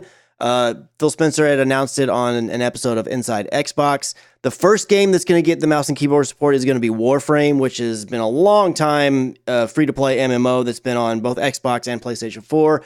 I don't know if it's on PC, but I know that it's been really popular on the console side and has gotten more and more popular as it's gone over. It's one of those games that they've just been updating it over and over and over. But that's going to be the first one on the Xbox platform that gets the support. And Phil Spencer went on to just basically say, like, look, just because we're saying the system now supports this doesn't mean that every game is going to have mouse and keyboard support. It's still up to the developer's choice to put in the controls for it and to map it and to make it to where it's a thing that actually works in their game. But I was like, hey, I know this is something that people have been asking for. There's not a ton of people that do mouse and keyboard stuff on console, but I mean, there are people out there that are like, hey, I really want this. And Spencer did make a point to say, like, this is going to open up the doors to where certain games, like, that's all that they support. And this gives them the opportunity. Now they can be on our console if we support that type of input. So good on them. You know what's crazy? I was watching, after we had talked about Ninja last week, I was like, man, I should just go watch Ninja for a second. Like, I've never watched him before. And I guess he was a part of some fall scrimmage that they were doing for Fortnite. And the commentators were talking, because if he would die, then he would just bring up the stream of the commentators and all those guys talking about the remaining match. And they were talking about some guy, I have no idea what his name was, but they were like, man, he's out there killing. Oh, he got another kill, and this guy's on a controller. And I was like, oh, controller guys can keep up with these mouse and keyboard Wow. guys. That's really impressive, especially for Fortnite where you have to build so fast and, you build in a circle, Yeah. you build under you, build over you really fast, and you edit the floor or edit the wall. And so I thought that was really impressive that there was somebody in there hanging in there with a controller. And there's probably a couple guys that do it, but it just caught me off guard hearing the commentators talk about somebody with a controller. All right, Red Dead fans, There you go. Yes. clear your hard drives out. Right? Sheesh. This thing's minimum storage is 105 gigabytes. Mm-hmm. And Wow. for a boy like me that's still got that 500 gig hard drive in his PlayStation, I'm like, oh Lord, I have to delete everything to get this thing That's off right. there. That thing is ginormous, and that is the PS4 Pro limited edition box is what was saying needed 105. So I don't know if it's obviously it's gonna be parsed down probably for those of us that are still in the ice age with the original PS4, but 105 gig, boy, and that don't include the day one patch that's gonna come with it and stuff. That'll like be 210 before you know it. You needed to tell me back in June so I could start the pre-download. That's right. Sheesh. Exactly right. So get your internet speed ready. And I mean, it's a hopefully you good ain't got thing no for data Ed cap. that he mods his console by plugging in that hard drive. Exactly. Yeah, our local homebrew, Ed Placencia. That's right. You guys better bump up your data caps this month, next month. Exactly. Exactly. Oh my gosh. What else you got, Chris? So Blizzard is selling a $200 replica of Genji's sword. Yeah, I saw that. Yeah, and it lights up like the game, and it has motion sensing effects and sounds. And I don't know if you have to hit a button or it just happens randomly, but it will also do, I can't say it, but Genji's big Ryujibalibalah-AAAH thing that he says yes. whenever he does his ultimate as you're swinging it course. around. I think that's right. And Yeah. I think I'm actually the one who did the lines. I just didn't want to give it away. Cat's Oh, big. I hope that's the title of this week's show, just so I can watch Gabe spell that out. Yeah, I got you. I'll just put it on Google Voice and let it just say what it Let it thinks you said. translate Yeah. for you. Yeah, that's Just perfect. have Remy type for a while. Exactly. So I think this Milo. is the first time that Blizzard's done like a replica version of one of the weapons inside of Overwatch. I know they have like various little characters. They also released a little Genji statue, or not Genji, Zenyatta statue, because they've been slowly doing like they have a Tracer and they have a Soldier 76, I believe, and they have a bunch of different ones. So I just thought this was super cool, and who knows? Maybe this means it opens up the door to other weapons being, because we have the Nerf ones coming out, which are That's right. like, oh, that's cool. But maybe if you can have like an even more authentic-ish looking one to like if you want to collect them to put on your shelf or whatever. Now the Genji sword, it looks pretty big. I don't have anything here for scale to know exactly how big it is, but it seems a little massive. But have like a Reaper shotgun or something on your mantle. It could be kind of cool. If that's How what much you're into. were those statues? Were they like, how much did those cost? Because I felt like the sword in comparison seemed cheaper. Yeah, they cost way more. I want to say when the Tracer first came out that it was like $150 or something like that, but I feel like at least one or two of them are $300 or more. Woo. So, yeah. This definitely is it's actually a bit of more of a bargain item comparatively. I know, right? Is For this us something? poor- Is this something that any of you guys would buy? Would you buy a Genji sword? I think you guys don't play Genji, but No. no. And I'm also just the kind of guy that just doesn't put swords in my house. Yeah. Protection. Oh, come Ed. on. You never know. I mean, I was always one of those Auburn, guys Indiana, that man. was like, man, I'd love to one day have like a sword, but in reality, am I going to actually get a sword? No, probably. Is that back when you used to stay up real late and watch the Home Shopping Network? Because that's what I always thought I was going to Yeah, get. man, a I'd sword. get those magazines, the spy magazines, and they'd also have like a sword section. I was like, Yeah. Mom, he says it's perfect balance. Perfect balance. He said it like 85 times. I need to get this sword. Mm-hmm. Then he chops And it on the also- table and it cuts in half and stabs him in the stomach. Yeah. I was like, well, that just happened. Never mind. I don't want the sword anymore. It breaks in half I'm if I good. actually use it. I'm good. For Robert comes in here. Chris, you got anything else? No, I'm out. I'm out too. Eduardo, Yes, sir. take it away. Taking it away. Nice. Over on the YouTube channel, new this week, Shadow of the Tomb Raider parts 6 through 8. That's all the way through to the ending. You can watch and judge for yourself. Yeah. The Walking If Dead. she should be dripping or not. That's exactly She right. should be. The Walking Dead, the final season, episode 2 is there in its entirety. It's about 2.5 hours, I believe. And then we got Spider-Man parts 23 through 45. That's all the way through the ending. Lord Chris have been mercy. Doing some work. Well done, Christopher. Yeah, used up all. You know, I just told you Red Dead's coming out, Yeah. Right. but yeah, used up all your data. Looking at our top 10 YouTube games, combining the average watch time and views for the week of September 19th through the 25th. I'm going to make it short and just say all the ones that aren't Hugh. Number 7. There you go. There you go. Number 7, Married to the Games, episode 314. I wonder if that door opens.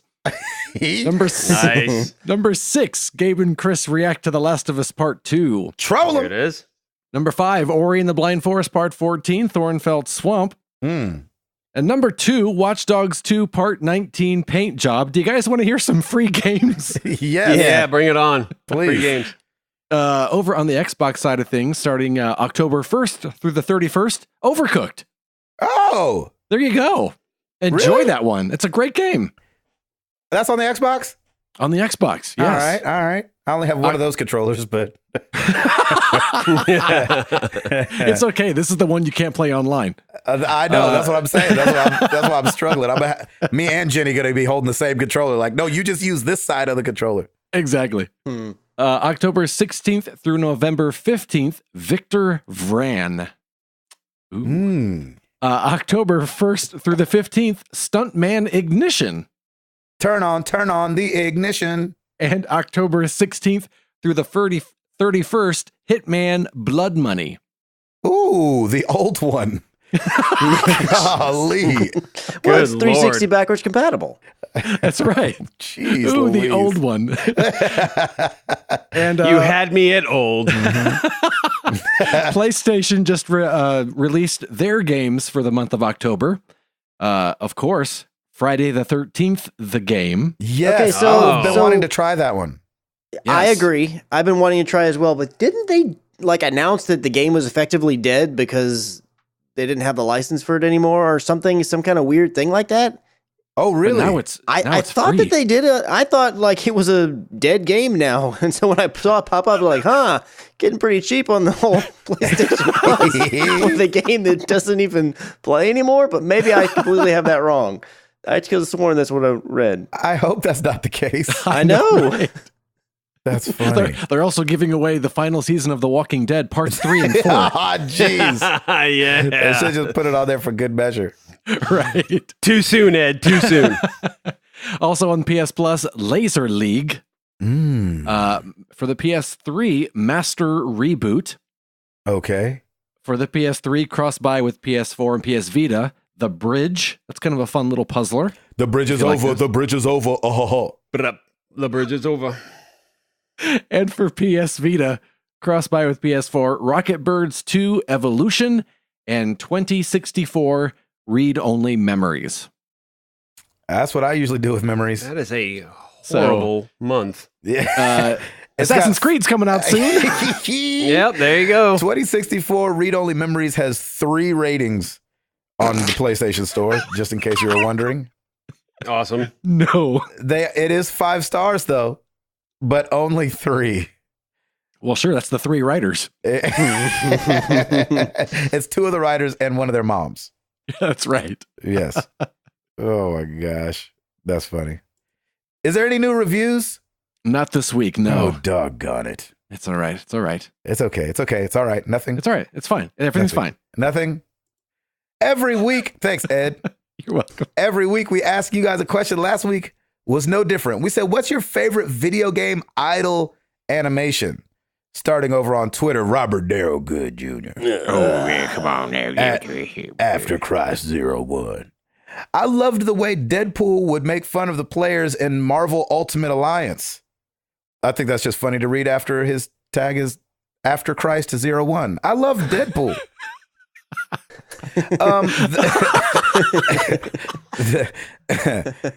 I was at my daughter's. They do a devotion. They do a devotional every day, but on Mondays and Fridays it's the whole school, small school. But the whole school goes. And they had some sixth graders talking, and she was like, "Who's some of your favorite superheroes?" And like this first grader raised his hand and is like, "Deadpool." I was like, "Oh snap! Where are your parents?" Jeez. First grade.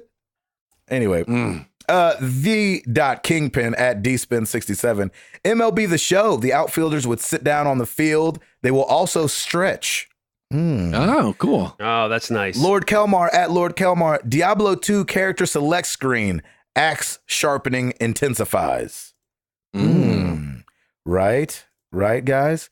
Over on Facebook, Randy Baird. Favorite retro idol animation is Sonic tapping and looking at his watch. New favorite weight screen is Spider-Man riding the subway looking at his phone. One even had a guy sleeping on him. Great attention to detail. You know, there were a couple of them that I saw people either on YouTube or people posting images from like PS4 share images or whatever. There were a few of those that I never even saw. I saw some in other people's playthroughs that I didn't get. Yeah. Just because I think it also depends on at what part in the game like later in the game. I never rode the subway, and there are definitely you could tell that it was later in the game. Yeah, that's true. Yeah, I like that. That makes sense. Yeah, I definitely started riding the subway later in the game, mainly because there was a trophy tied to riding it so many times or something. Yeah. I rode it the other day and I felt guilty because I just talked about how much I love swinging around the city. But it was like 3,000 meters. I was like, I'm going to take the subway. Right. And I didn't even know that there were animations for taking the subway, so I was pleasantly surprised. So I fast traveled a couple times more just to see what else they had, and then that trophy popped. I was like, "Oh, sweet! Well, I'm done riding the subway." Yep, exactly. Swinging the rest of the time it is. Mike Doherty, I don't know about Idle, but in Warcraft 2 and 3, if you keep rapidly clicking units, they all have funny quips about you not doing anything. Oh, and the sheep will explode. Huh? Nice. I like that too. Scott Clark, how about Donkey Kong in Tropical Freeze? If you don't touch the controller for a while, he sits crisscross applesauce and whips out a 3DS and starts playing with it. Exactly what I would do if I were killing time. He's a primate after my own heart. Oh, nah, I'm good. I'm all right without that one. Yeah, I know you are. You remember that, Chris? Yeah, exactly. Over on Discord, Mark Boucher from the Good Morning Guys. My favorite game idol anime is Good Morning Guys, right? Yes. Yeah, Good Morning Guys. It's Good Morning, Gabe, I think. No, it's not. Good Morning Guys. Gabe Morning Guys? The new nephew to this podcast. The newest That's nephew. right. Good morning, guys. Welcome to the world. Good morning, guys. My favorite game idol animation would have to be from Mario 64. After leaving the controller alone for the while, Mario will stretch and say, "I'm tired," yawn, and then lay down and fall asleep. It makes sense with all the running and jumping Mario does. Huh. Well, and the everything cool he does. I mean, you can't forget He about does that. everything cool. He does everything cool. Yeah. Oh, yeah. Yeah. Jared Orr, one of the nicest guys on the internet. Mine has got to be Crash Bandicoot. He has several that are really good. In Crash Warped, he does a whole series of yo-yo tricks. They made me think of Gabe selling yo-yos. Time for a yo-yo off between Gabe and the Crash Bandicoot mascot? I think yes. Nice. Crash don't want none of this. Get him, Gabe. Tell him, Gabe. Nova Beyond Earthworm Jim back in the 16-bit days had the best idle animations. I remember him taking himself out of his suit and using it as a jump rope. Not sure how that worked, but it was hilarious. Because Earthworm Jim had this big suit, but he's just the earthworm. And so the suit would kind of take his head out and use his body as a jump rope. And it was awesome. He put the GIF in there. Thank you guys so much. You know where to find us. Facebook.com/married to the games, Twitter.com/MTTGcast. Of course, marriedtothegames.com. Come get you a shirt. Come get you a mug. Also, like Ed said, YouTube.com/married to the games. And on Patreon at patreon.com/MTTG. And come check out the Extra Life team. Join the Extra Life team. It's for the kids. We're going to be coming with more details about that very, very soon. And also, on the website, we're adding a survey. We're 6 years old. It's time that we actually ask you guys what you think of the show. It only took that long. Only 315 episodes. So if you say something and it doesn't change, I mean, we're 70-something in podcast years. That's right. You got to That's remember. Yes. But we do want honest feedback. We want to hear what you guys think, what you like, what you don't like. And just be honest. It is completely anonymous. We will not know who you are unless you sign your name like one person did. And that was amazing. I love that. Yeah, that was so funny. Love Joshua. I'm just kidding. It didn't say that. But yeah, come help us out. Let us know how we can be better, what we can sharpen up on. You know, iron sharpens iron. You know what I'm saying? This is all about you guys. So we would appreciate it. And Chris McCracken. Yes, rate us on iTunes, and our next download will only be 105 gigabytes. That's right. Oh, I like Perfect. that. I like That's it. good. 316. 105 gigabytes. That'd be a long show. That'd be awesome. I just put it in wave format. Or we'll like just super, use a super really, high. really high bit rate. Exactly. For everybody Yes. that listens on their phones. Yes. You'll stream perfectly. Exactly. Well, let's get into some questions.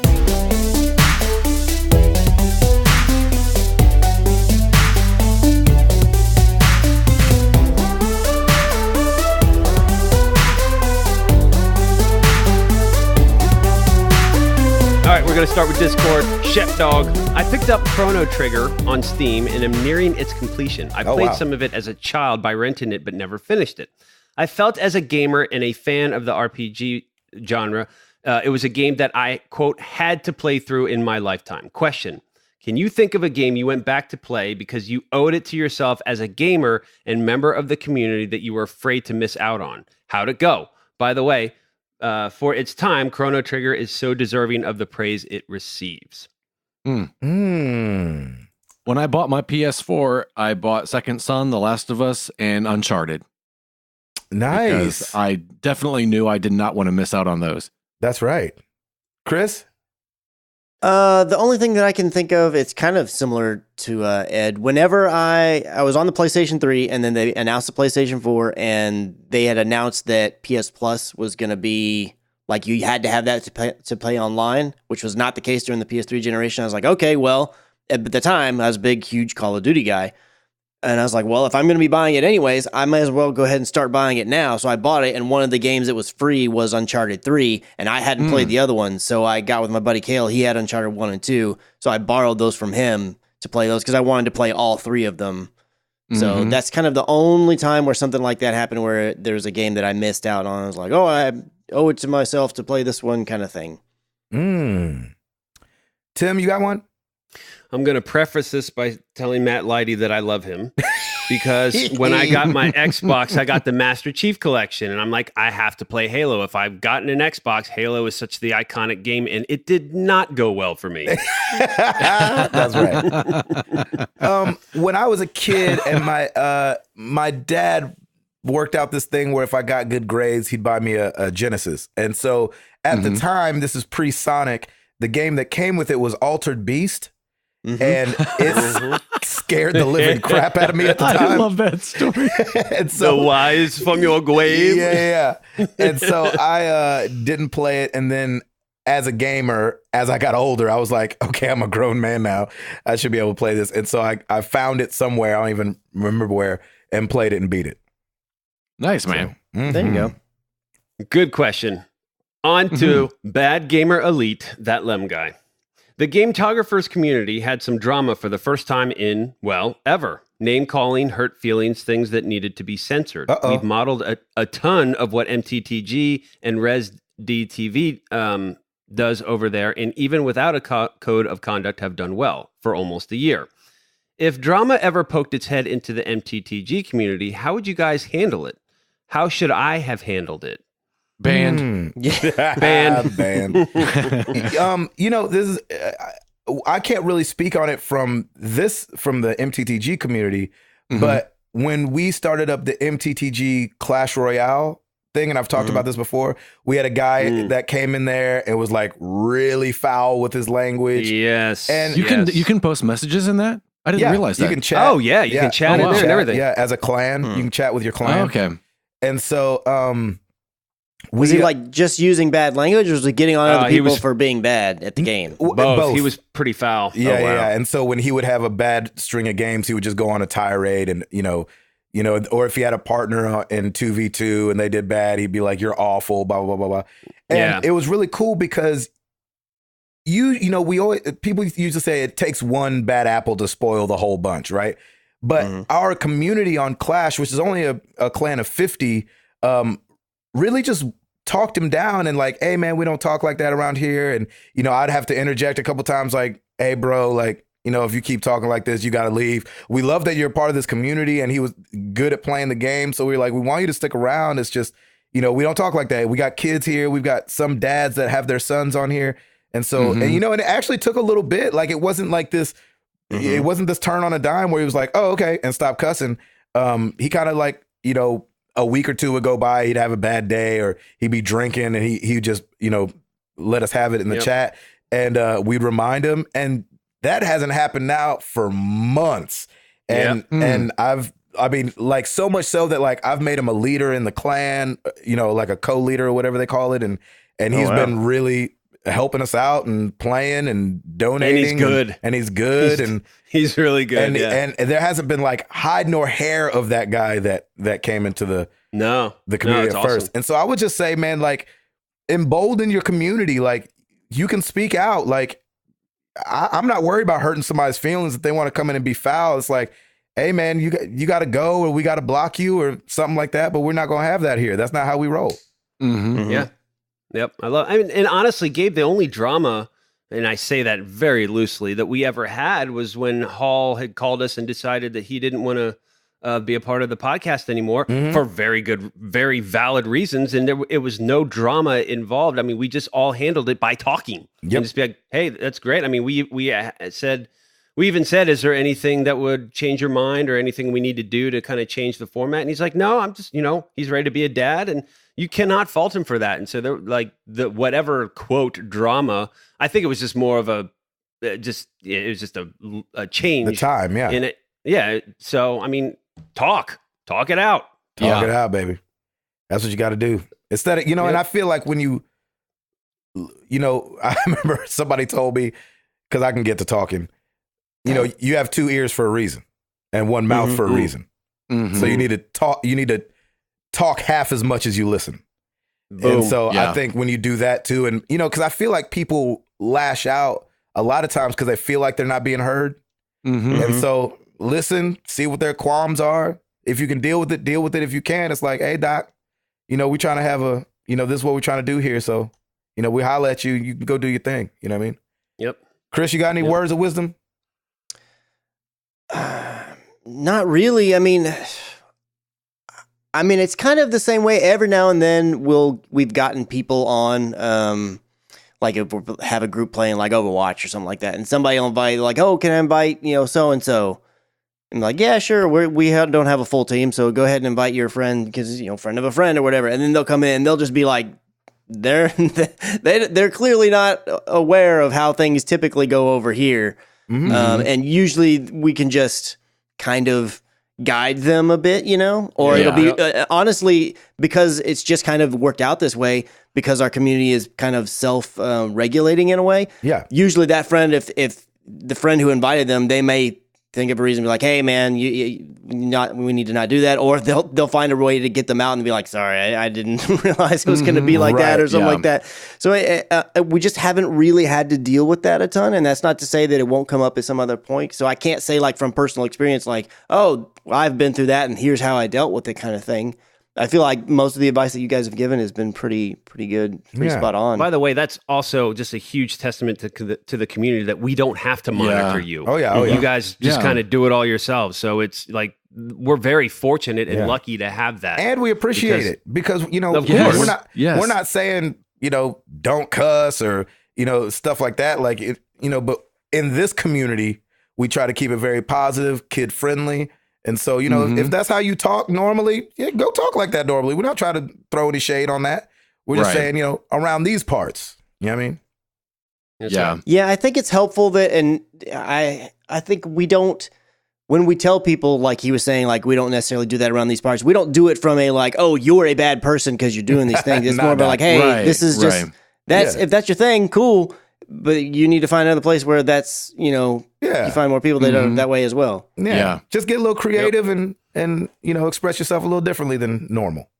Yeah. I remember hearing the guy from, sorry to keep going on with this, but one of the guys from Linkin Park, I forget what his name is, not the lead singer, but the guy that does a lot of the rapping and the early stuff. They were like, hey, why don't you guys cuss in your music? It seems aggressive and it seems like it would fit. And he was like, it's more creative not to cuss. And I was like, oh, I never thought of that. That's pretty awesome, actually. But I feel like, I think Ed would share this sentiment. Like when it comes to a comedian, it's easier to do the dirty joke. It's harder to be clean and hilarious. It especially like if you're playing a game like Jackbox, you can tell who's got a smart sense of humor and who's just like, here's an easy laugh that no one's ever thought of. That's right. That everybody's thought of. Exactly. And I love, Ed, that when that happens, sometimes I've seen it, you just kind of ignore it and just kind of blow over it and on to and by then somebody's made another comment in the chat and you're like, oh, we'll focus on that. Like you kind of just, you don't even draw attention to it. Yep. Yeah. People just don't vote for that guy. Exactly. That's right. I mean, if it got to the point where it was like name calling, like Lems, that's just something right now I can't really fathom. Situation. But I might say something like, hey, take it to a private chat. But definitely, like Gabe was saying, still talk about it though, because obviously there's something that needs to get worked out. Yeah. And you never know what happened. Maybe they just got a bad call from a doctor. Yeah. And maybe they worked at TellTale. Yeah. Exactly. So yeah, I would just, the more communication, the better. Exactly. And we're all adults. Yeah. You know what I'm saying? It's not about hurting anybody's feelings. Exactly. That's right. Good question, Lim. Sorry you're dealing with that, buddy. I'm got full confidence in you, though. Oh, yeah. Yeah, absolutely. Dude. All right. Burnaby Hurricane Butters. It's my mom's birthday today, so my question is, can you wish her a happy birthday? Hey! Happy birthday! Happy birthday! Yeah, happy birthday! Hope you have a great day. Be safe. Happy birthday. Exactly. Facebook, Matthew Serta. The apocalypse is upon us. Zombies are everywhere. What location do you decide to travel to be your safe sanctuary? How do you get there, and what is your weapon of choice along the way? My answers are Illinois farm country, travel via APC, and samurai sword. All very good answers. Yeah. I mean, it's got to be, or a sword or a hatchet, something that's not going to run out of bullets. We had a question like this back in the day, which was more about the weapon, but I like the location part of this too. Mm-hmm. Yeah. I would say Iowa. They've got big flat fields out there and a lot of farm country, so you can grow your own stuff if you need to. You don't need to go to the store and all that. Yeah. And see them coming. Get ready with my Genji sword that's now free because of the zombie apocalypse happening. That's awesome. That old 5-figure discount. Right? That's right. Christopher, what say you?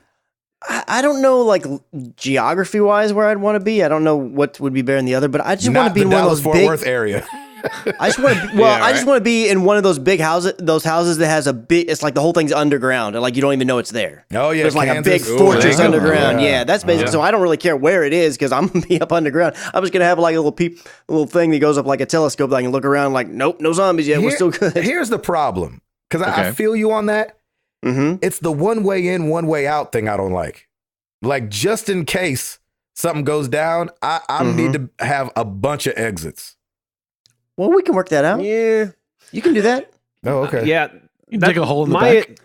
Yeah. My answer is more ground. There's more than one way to get into the bat cave, so, we can do that. Yeah, that's true. There you go. Actually, Chris, my answer is the exact opposite. I want to be up on top of a building somewhere because that way you can barricade all the exit and stairwell doors up. Plus, zombies would take forever to come upstairs anyway.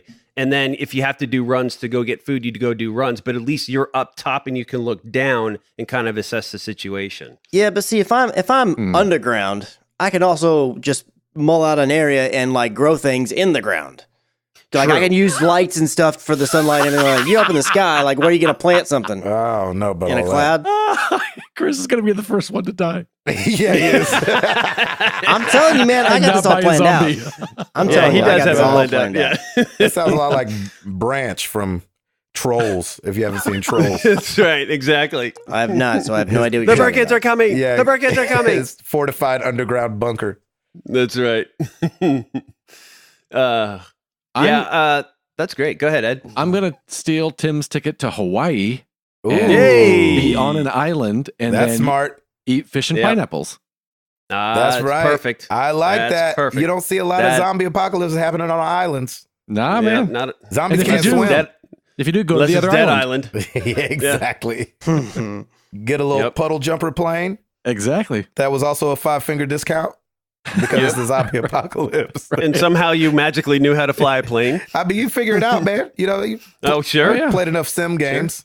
Exactly. You're like, I just gotta flip this, and press the gas, right? Just remember Should it's Yep, we're inverted. good. That's right. Yeah.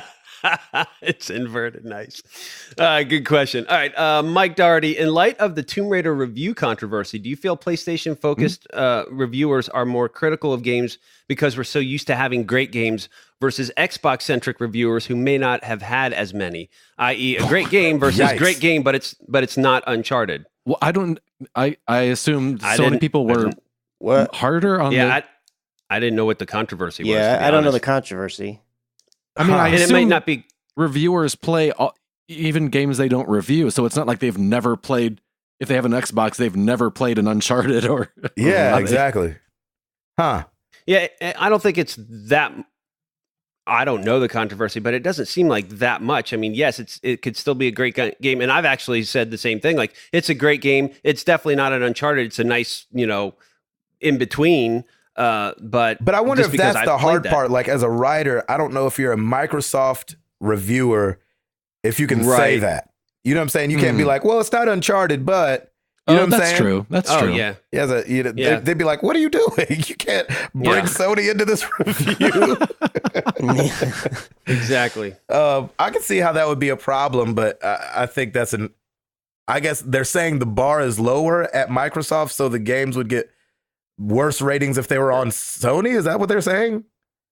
I don't know. Huh. Sorry, we're not handling this one very well. Yeah, I don't know. I don't know the controversy, so it's yeah. hard. Yeah, that's the thing. Like, I think we don't have all the information, but what we can surmise, it's Send us some basically links.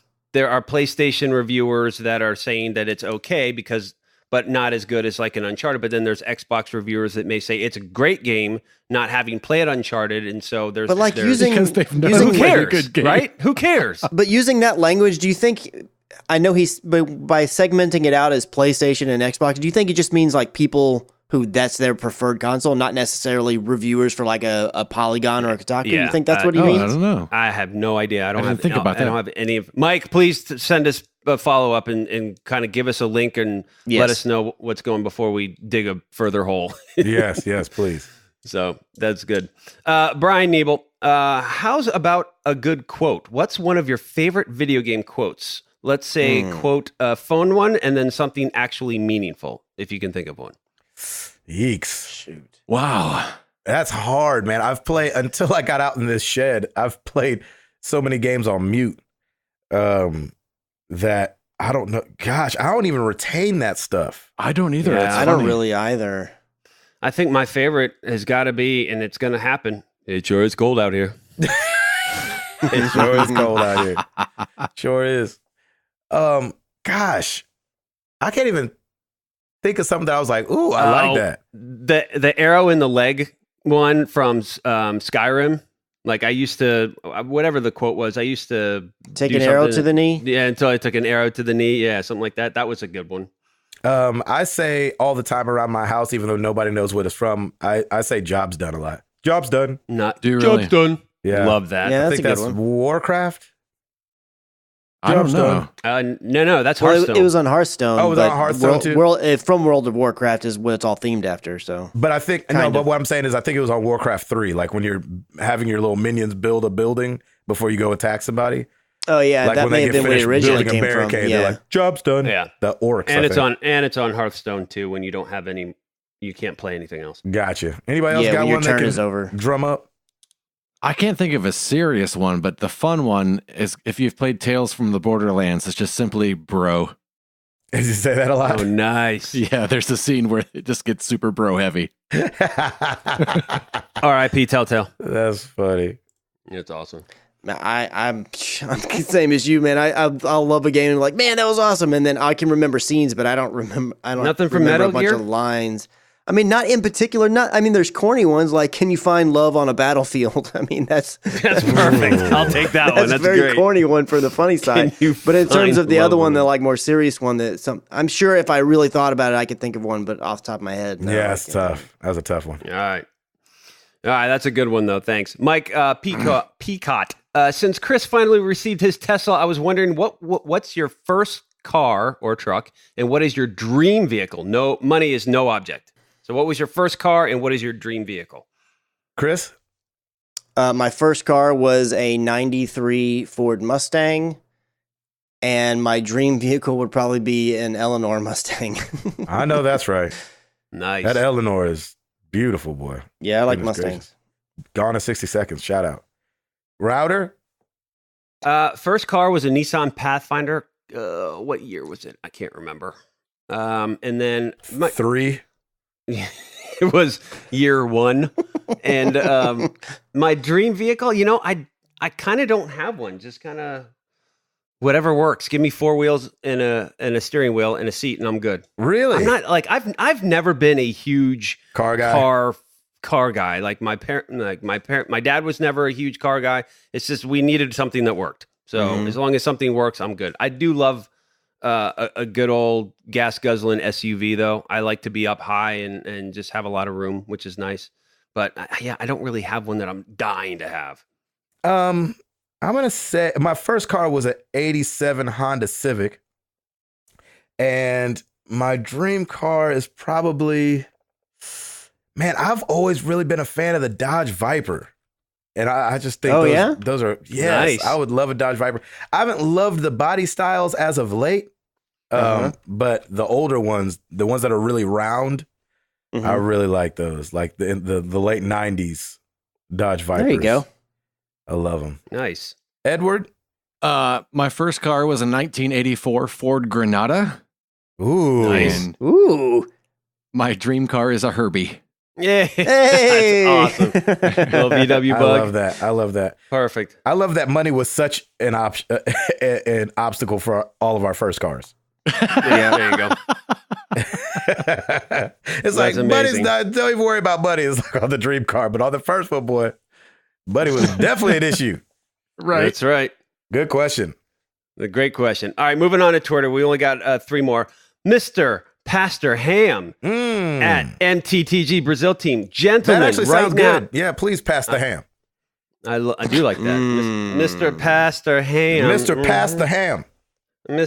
Hey, Mr. Pastor Ham. Mm-hmm. Gentlemen, right now I'm on a plane to the USA and so excited to visit my family and share about my ministry in Brazil and also to see some of my MTTG community friends for the first jealous. time I'm so in jealous. real life. Right? So my question is handshake or hug, and how long is too long for each? Oh, man. Hugs all Hug the way it around. Hug all the way. brother. If you Hug handshake, it out.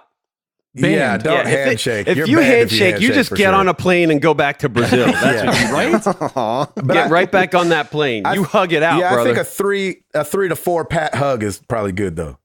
Yeah. Yep. You I go with squeeze that. them Yep. tight, you pat them 3 or 4 times, then you probably need Exactly. to let go after that. Then you pull them away a little bit, just look them in the eye, then you bring them in again. That's right. There you go. Don't listen to Chris. No. Chris will put you back on a plane to Brazil. Right? For sure. And definitely don't smell them while you're hugging them either. Just I give it mean, the you old know, I pat. don't And Why not? Take a nice deep whiff just to see. I've never smelled a Brazilian before. hey, there you go.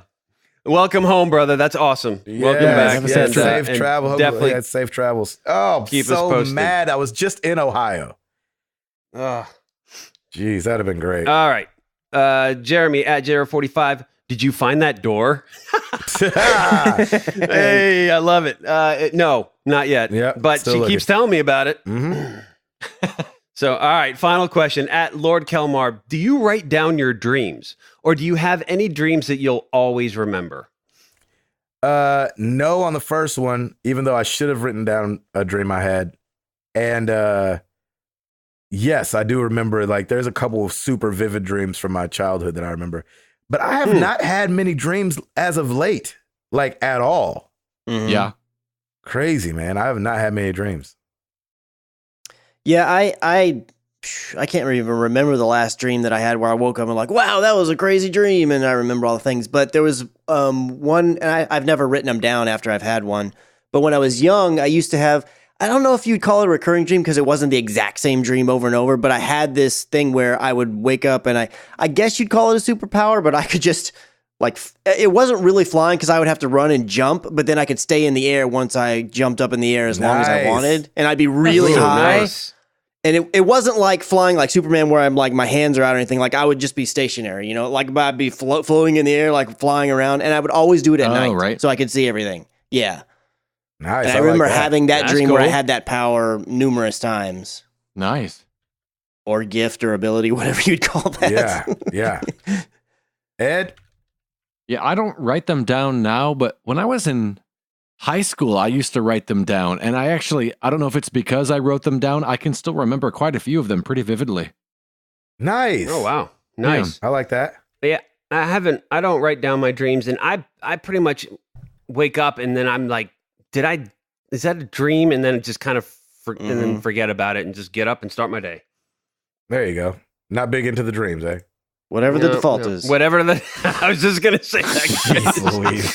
whatever the default sleep mode is, I'm in. That's awesome. I just go in sleep mode and that's it. You can just shake the controller and I'll wake up and it'll be fine. That's funny.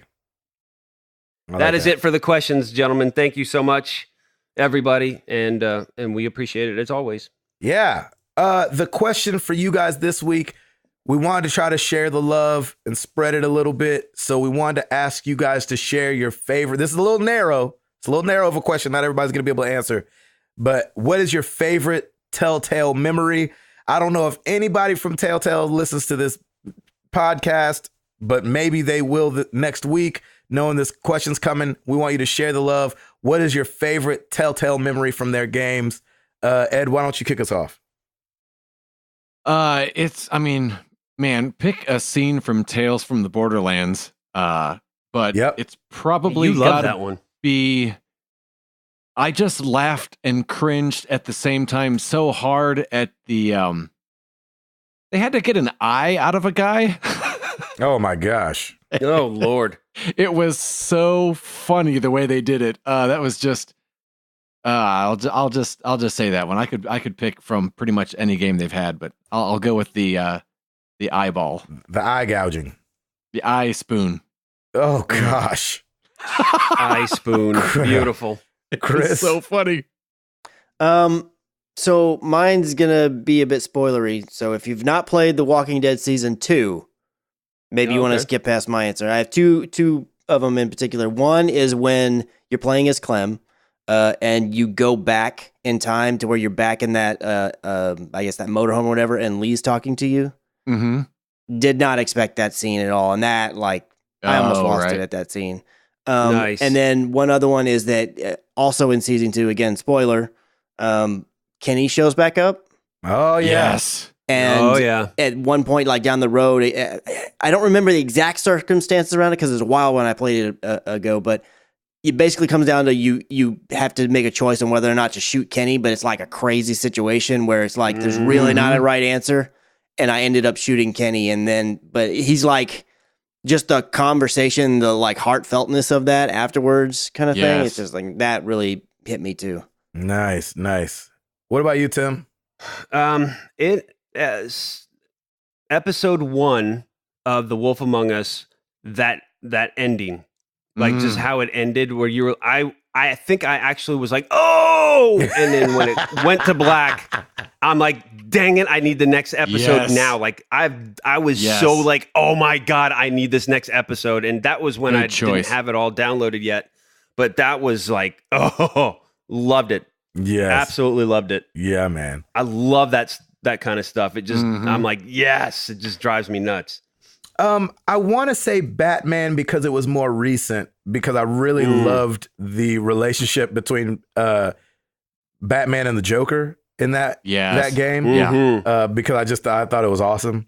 But I just can't get past the relationship between Lee and Clem, man. Lee and Clem and season 1 of The Walking Dead was so deep. And when you get to the end of that first season, all the feels.